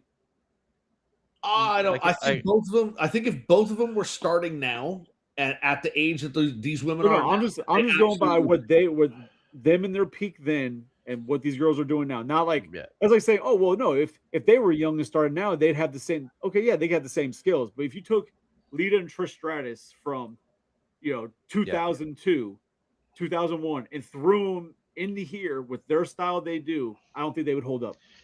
That's like throwing boxers together, right? Or NBA players or NFL players. Like you just can't. You it's can't. Hard. It's hard. It's hard to make that argument. Yeah. But at the same, but I guess what it turns into when you look at Lita and Trish Stratus, they were big because of obviously looks, but against the division they were in, right? They could actually wrestle. They were big fish in a small pond. I'll say that. Yeah. Right. And then there was nothing they could easily stand out. Whereas now, a lot of the women now were inspired by them. So you have an actual division that they would not probably be as standout anymore. Yeah. Except for the looks wise, because I still think looks wise they still smoke the current competition. Yeah. Yeah. Well, outside of Stephanie Vaquera, maybe, but I just think that I just think that Rhea has to win this match, right? Rhea has to win this match. She has to, because everything Jose said, like you're not keeping the belt on Jade Cargill. As much as I was hoping that she would get better, she has not. And I don't know if it's because she's not being given the opportunity for training, she's not, or she just doesn't care. But either way, it's been a couple of years now. She hasn't gotten better. She can't carry the belt anymore. Like you can't leave it on her. It's a liability. Yeah, agreed. All right. United States Championship match: Sami Zayn against Trick Williams. Don't give a fuck at all. I mean, it's all SmackDown stuff. I will tell you because you haven't been watching SmackDown, but Trick Williams is like very, very over with the crowd. I like Trick Williams. He's really good on the mic. He's got a lot of charisma. He's good in the ring too. What I see happening with this match is I think because Trick Williams right now is a heel, that's where you have like Lil Yachty and stuff like that involved when you talked about it earlier. So this is the match that he's involved in. But I see them doing Bret Hart Stone Cold here, whether we're going to see a double turn or we're going to see Sami Zayn go full heel and Trick Williams is going to go face and the crowd's going to get behind him. And I think Trick is going to end up winning. Yeah. I haven't I watched don't- any of that, and I just don't give a shit about Sami Zayn. Yep. And I don't know enough about Trick Williams to even Fair. be able to pick him out of a crowd. Totally fair. I like Sami Zayn, so I want him to win. The only and again, I haven't been watching SmackDown for a long time, but the only thing I know about Trick Williams is the video I saw recently where he was in the ring with LA Knight and he was saying something, and then LA Knight's like, "Did you just say whip that trick?" and started beating his ass. That's the last thing. Does Sami Zayn still look like a homeless man? He always looks like that. Yeah. Okay. That's just what it looks Yeah, like. no, I'm good. All right. Finn Balor and Dominic Mysterio. So Finn's coming back as the Demon. I want him to win. Fucking stupid. I mean, this is a match that's been building up for No. months. Match so, be built up all for it. Yeah. I hate that they advertise him coming as the Demon. Oh, you wanted They it to be should have like a fucking surprise. surprised everybody with that. Like Yeah. they advertised it. I hate when they Okay. do that. I agree. I agree 1,000%. I hate when they do that. People would have flipped their shit. It also makes it so that he's more likely to lose because I feel like every time they've advertised the Demon, he's lost. Like when they advertised him against Roman Reigns, he lost. When he advertised him against Edge, he lost. Because for a while it was like he could only win if he was the Demon. Like Finn Balor wasn't good enough. Like they should have like hinted at it, like he was gonna turn, and then like actually like we see him come out as the Demon at Mania. When like and then you have the picture of like Mysterio like shitting his pants in the ring, like scared shitless. And again, that's why I told you I got scared for the Lesnar Oba match, because even something as simple as keeping that under wraps to surprise the fans, they let it out. And so they do dumb things. They should not have advertised as the Demon. That would have been a huge fucking pop from. I mean, it's gonna get a huge pop still, but that surprise pop, the natural holy crap pop, completely gone. Completely different. It's a completely different entrance theme too, isn't it? When he comes out, Yeah. It's as soon as it hit, people would have lost their shit. Like the lights would have gone out, and you would have heard that dun dun dun dun dun, right? Or and then the heartbeat. Like it would have been really awesome, but they fucked it up. So, like WWE tends to do. All right, last match, World Heavyweight Championship, CM Punk and Roman Reigns.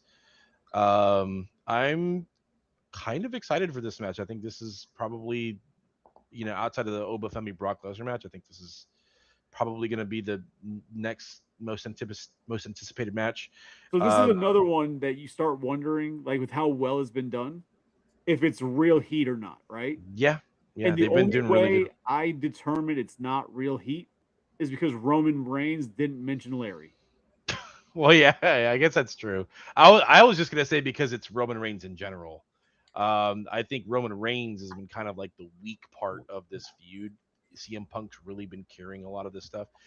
The biggest issue I have with this feud is I still don't understand why Roman Reigns.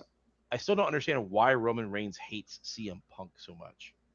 Like it's never been super clear. Like his only argument that he's said in their promos and stuff is that he doesn't like Phil because of like what Phil represents, and that Phil's done nothing with his time as champion, and that he's like irrelevant. It's like all the same like bullshit Roman Reigns says to like almost everyone else when he was champion. It's weird because like when you watch it, you don't know who's supposed to be the heel or face right now. Yeah, I guess that's kind of true. Right? Because like you think it's gonna be Roman Reigns, but then Punk says things about his dad, right? And it's like that's not a face thing to do. Yeah. Right? So like, all right, so Reigns is so that means Punk is the heel. But then Roman Reigns starts saying shit, you're like, it's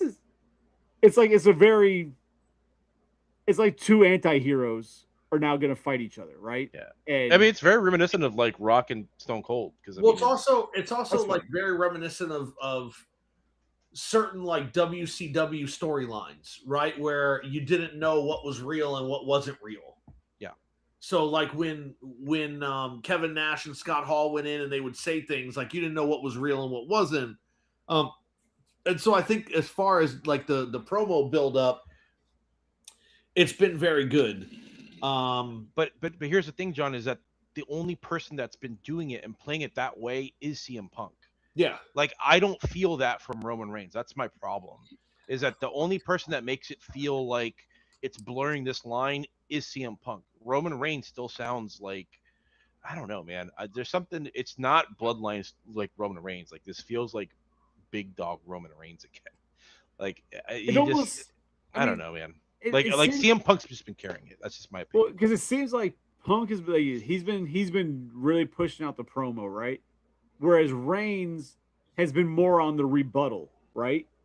But Reigns will put in like those little one-liners to what Punk is saying to kind of like poke the bear and like almost like, hey, I don't even have to give a fucking full promo. I can just say little nonsense bullshit to like eat at what you're trying to do. Almost like Cena would do with The Rock. You know what I mean?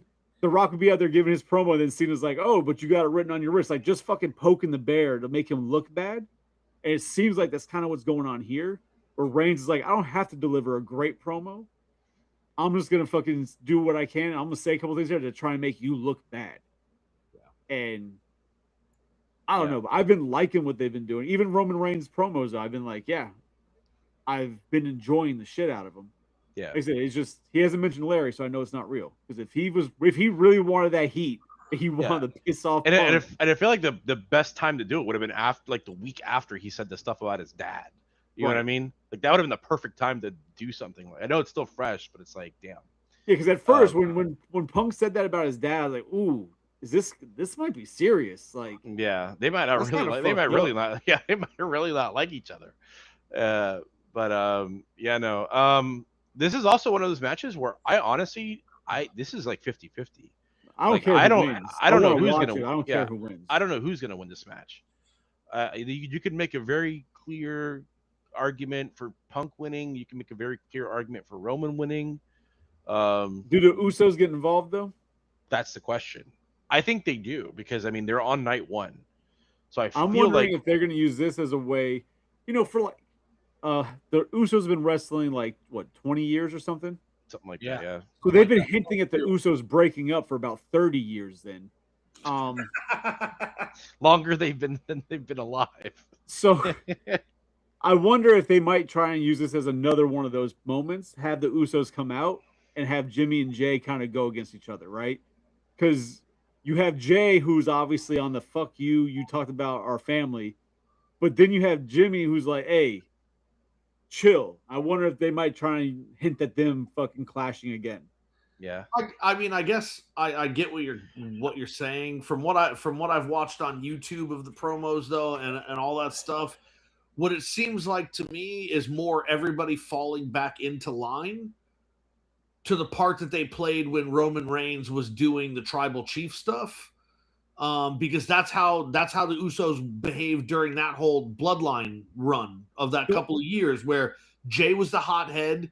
He was going to respond to things that were just being said to like goad you into responding, and Jimmy was the one like, calm down.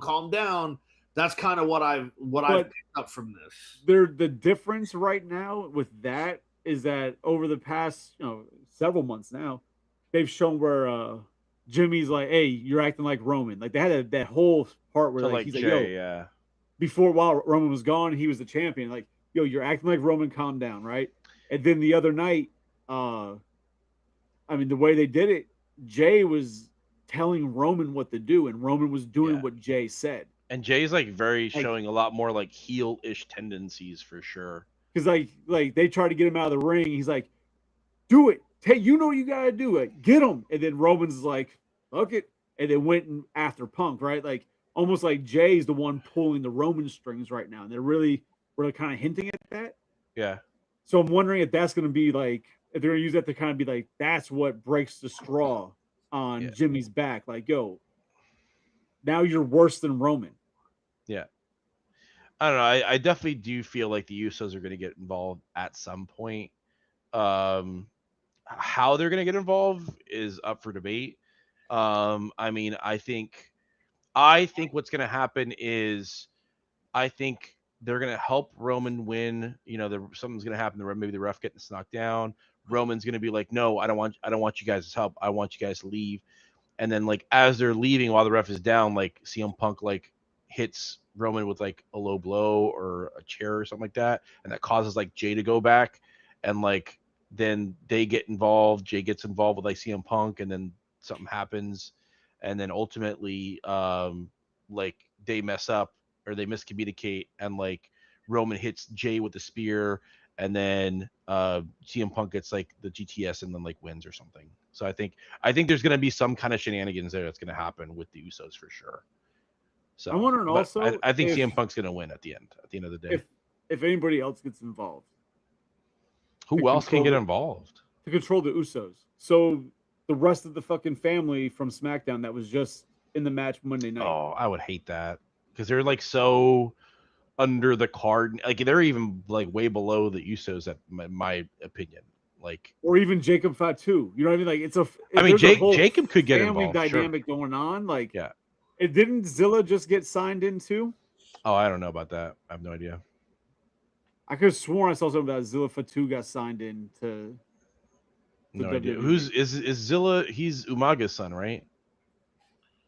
Is Zilla Umaga's son? Yeah. Yeah, I One believe had so. legal trouble. Yeah. He's like really young too. He's like 22 or 23. Because he's the one who's like a legit fighter too. Like, Yeah, he's like a legit hothead, and he's like actually got in trouble with the law too. So. well, yeah, no, well, so is Yeah, Jacob Fatu has as well, but Jacob Fatu's. and so had the Usos. You know, they like the. Oh yeah, true. Well, especially now he's attacking Cameron on a podcast. This is kind of Yeah, but Zilla crazy. Fatu, but he's like a legit boxer too. or Yeah, some yeah, shit. Yeah. So okay, Yeah, So I'm curious if anybody else gets involved. That they use this as a way to introduce another family member into the mix because there Could be. seems to be a surplus of. could be. of I female like family. I like them to keep it between Roman and the Usos, like the original bloodline. I like that idea. It's long. It's good. It's good storytelling. Yeah, I don't know. We'll see. John, what are your thoughts on it, John? I mean, I don't know who's going to win the match. Like you said, it could go either way. My thing is normally at WrestleMania, if somebody comes out for like a main event or a championship match for one person, somebody else comes out for the other person as well. And I just don't know who would come out for CM Punk. Right? Like who would be the one that would show up to help CM Punk? Yeah. That's why I'm thinking the Usos split. Because it just, like, for me, even with Cody, right, The Rock shows up, The Undertaker shows up, and it was supposed to be Stone Cold, and everybody knows it was supposed to be Stone Cold, but it didn't work out at the last minute when they were trying to do it. But, like, it always works that way. When you're in one of these main event matches and someone comes out at WrestleMania for the other team, somebody else comes out, like Triple H and Sting, right? Like, so if you're going to have people come out for Roman Reigns, then somebody has to come out for CM Punk. And while what Chris is saying, maybe the Usos split, maybe that happens. I think it has to be somebody else. And at this point, I don't know who it would be. It wouldn't make sense for it to be The Rock. It wouldn't make sense for it to be Stone Cold, right? I don't know who it is. Who comes out? Does Kevin Owens come back?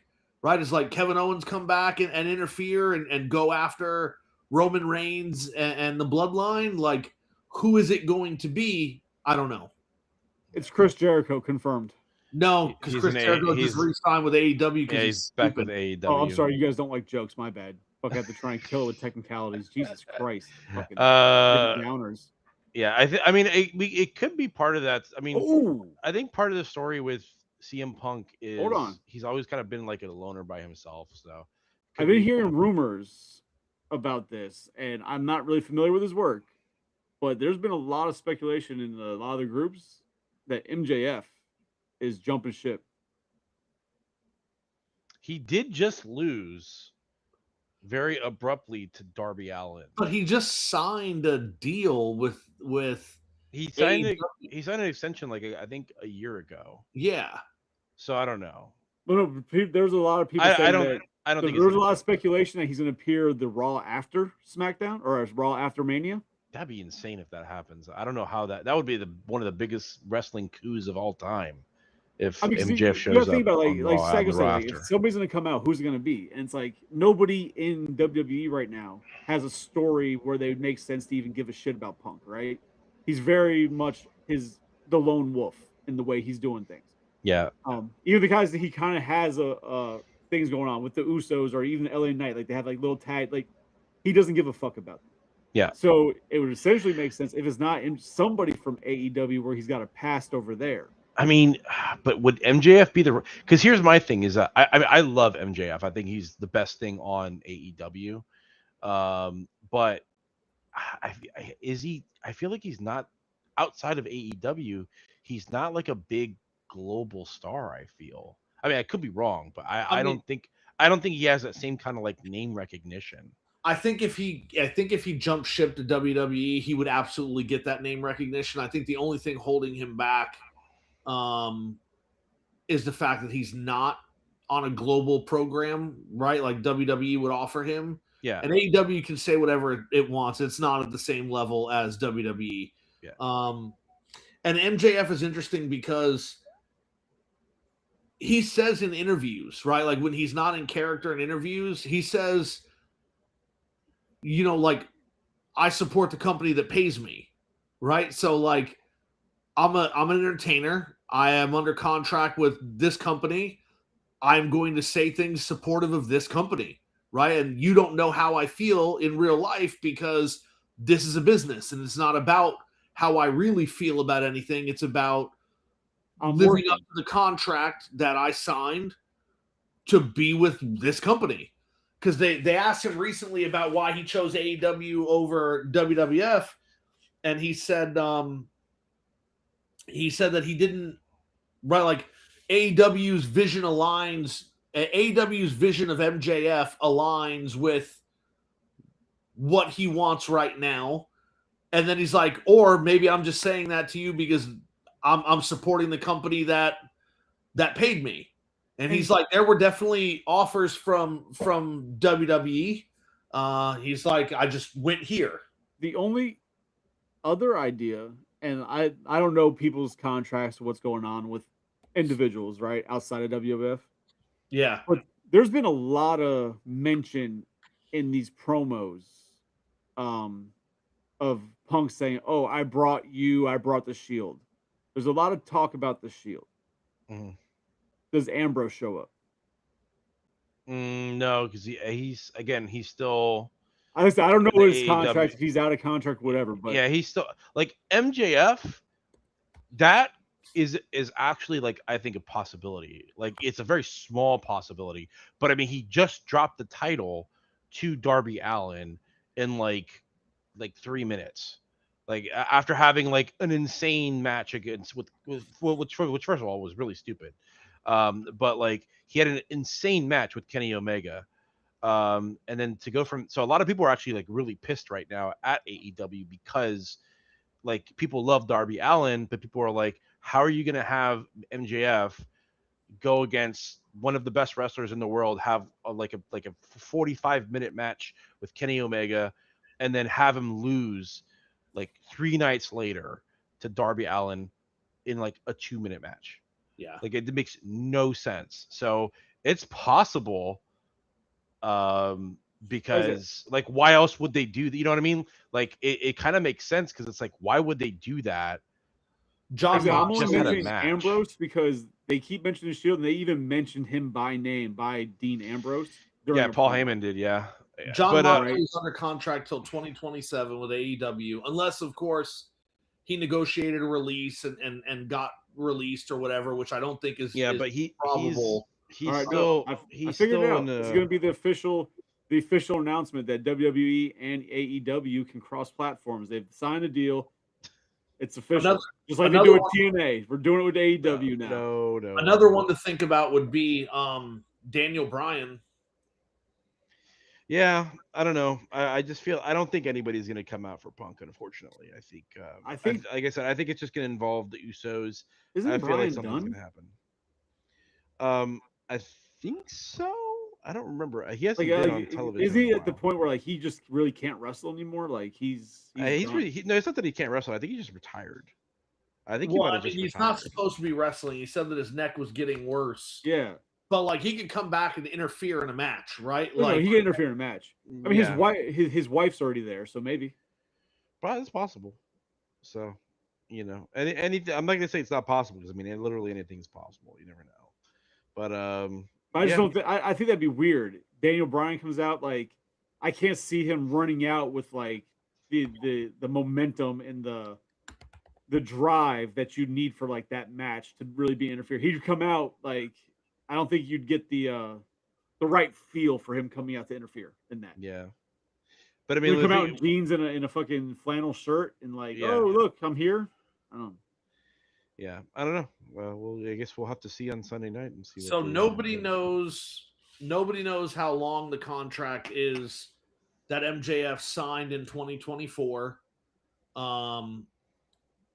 He signed a multi-year contract extension, is what people believe, in AEW 2024, but it's never been announced how much or how long the contract was. Some people speculate that maybe it was 3 years, making him a free agent in 2027. And the only thing that MJF has ever said about it is that he got paid well over $15 million on the contract. And that's all he said. He's never given a yearly update. Which is understandable. It's private. Yeah, but what he said that they paid me over $15 million, which is top guy money, for me to stay. Yeah. So who knows? We will see. We'll see on Sunday night, I guess, what they end up doing. But yeah, like this. That match can go either way. So, like I said, my prediction is CM Punk. So My prediction is pain. pain. WWE WWE's gonna screw it up somehow. Look at what happened last year. You know, Rocky 3. Can you give us your prediction? Oh, pain. Pain. Got it. Jesus. Well, and that's it, right? That was the last one. Yeah.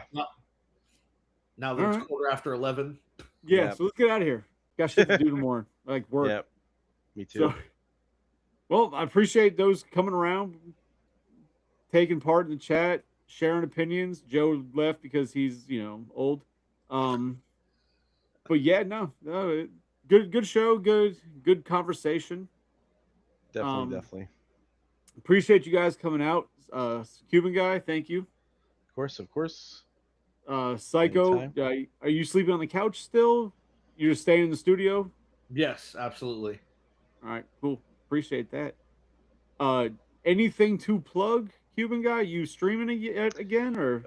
Probably not until summer, but during summer, definitely planning on it for sure. Okay. I know you got nothing to plug, Psycho. Unless you want to plug like next week's episode that we don't know what it is yet. I don't know. All right. Well, next week's episode we don't know what it's about yet, so come watch that. It'll be fun. We always have fun. And drinks and toys, that'll be a thing next week. Never know that topic. Hopefully it's not Transformers. Jesus, I had to try and keep myself awake the other night. But all right. Cool. That's on that and insulting a show. Join us next time when we discuss how, Star Wars sucks. That'll be a good topic. No. Lord. Yes. No. Alrighty.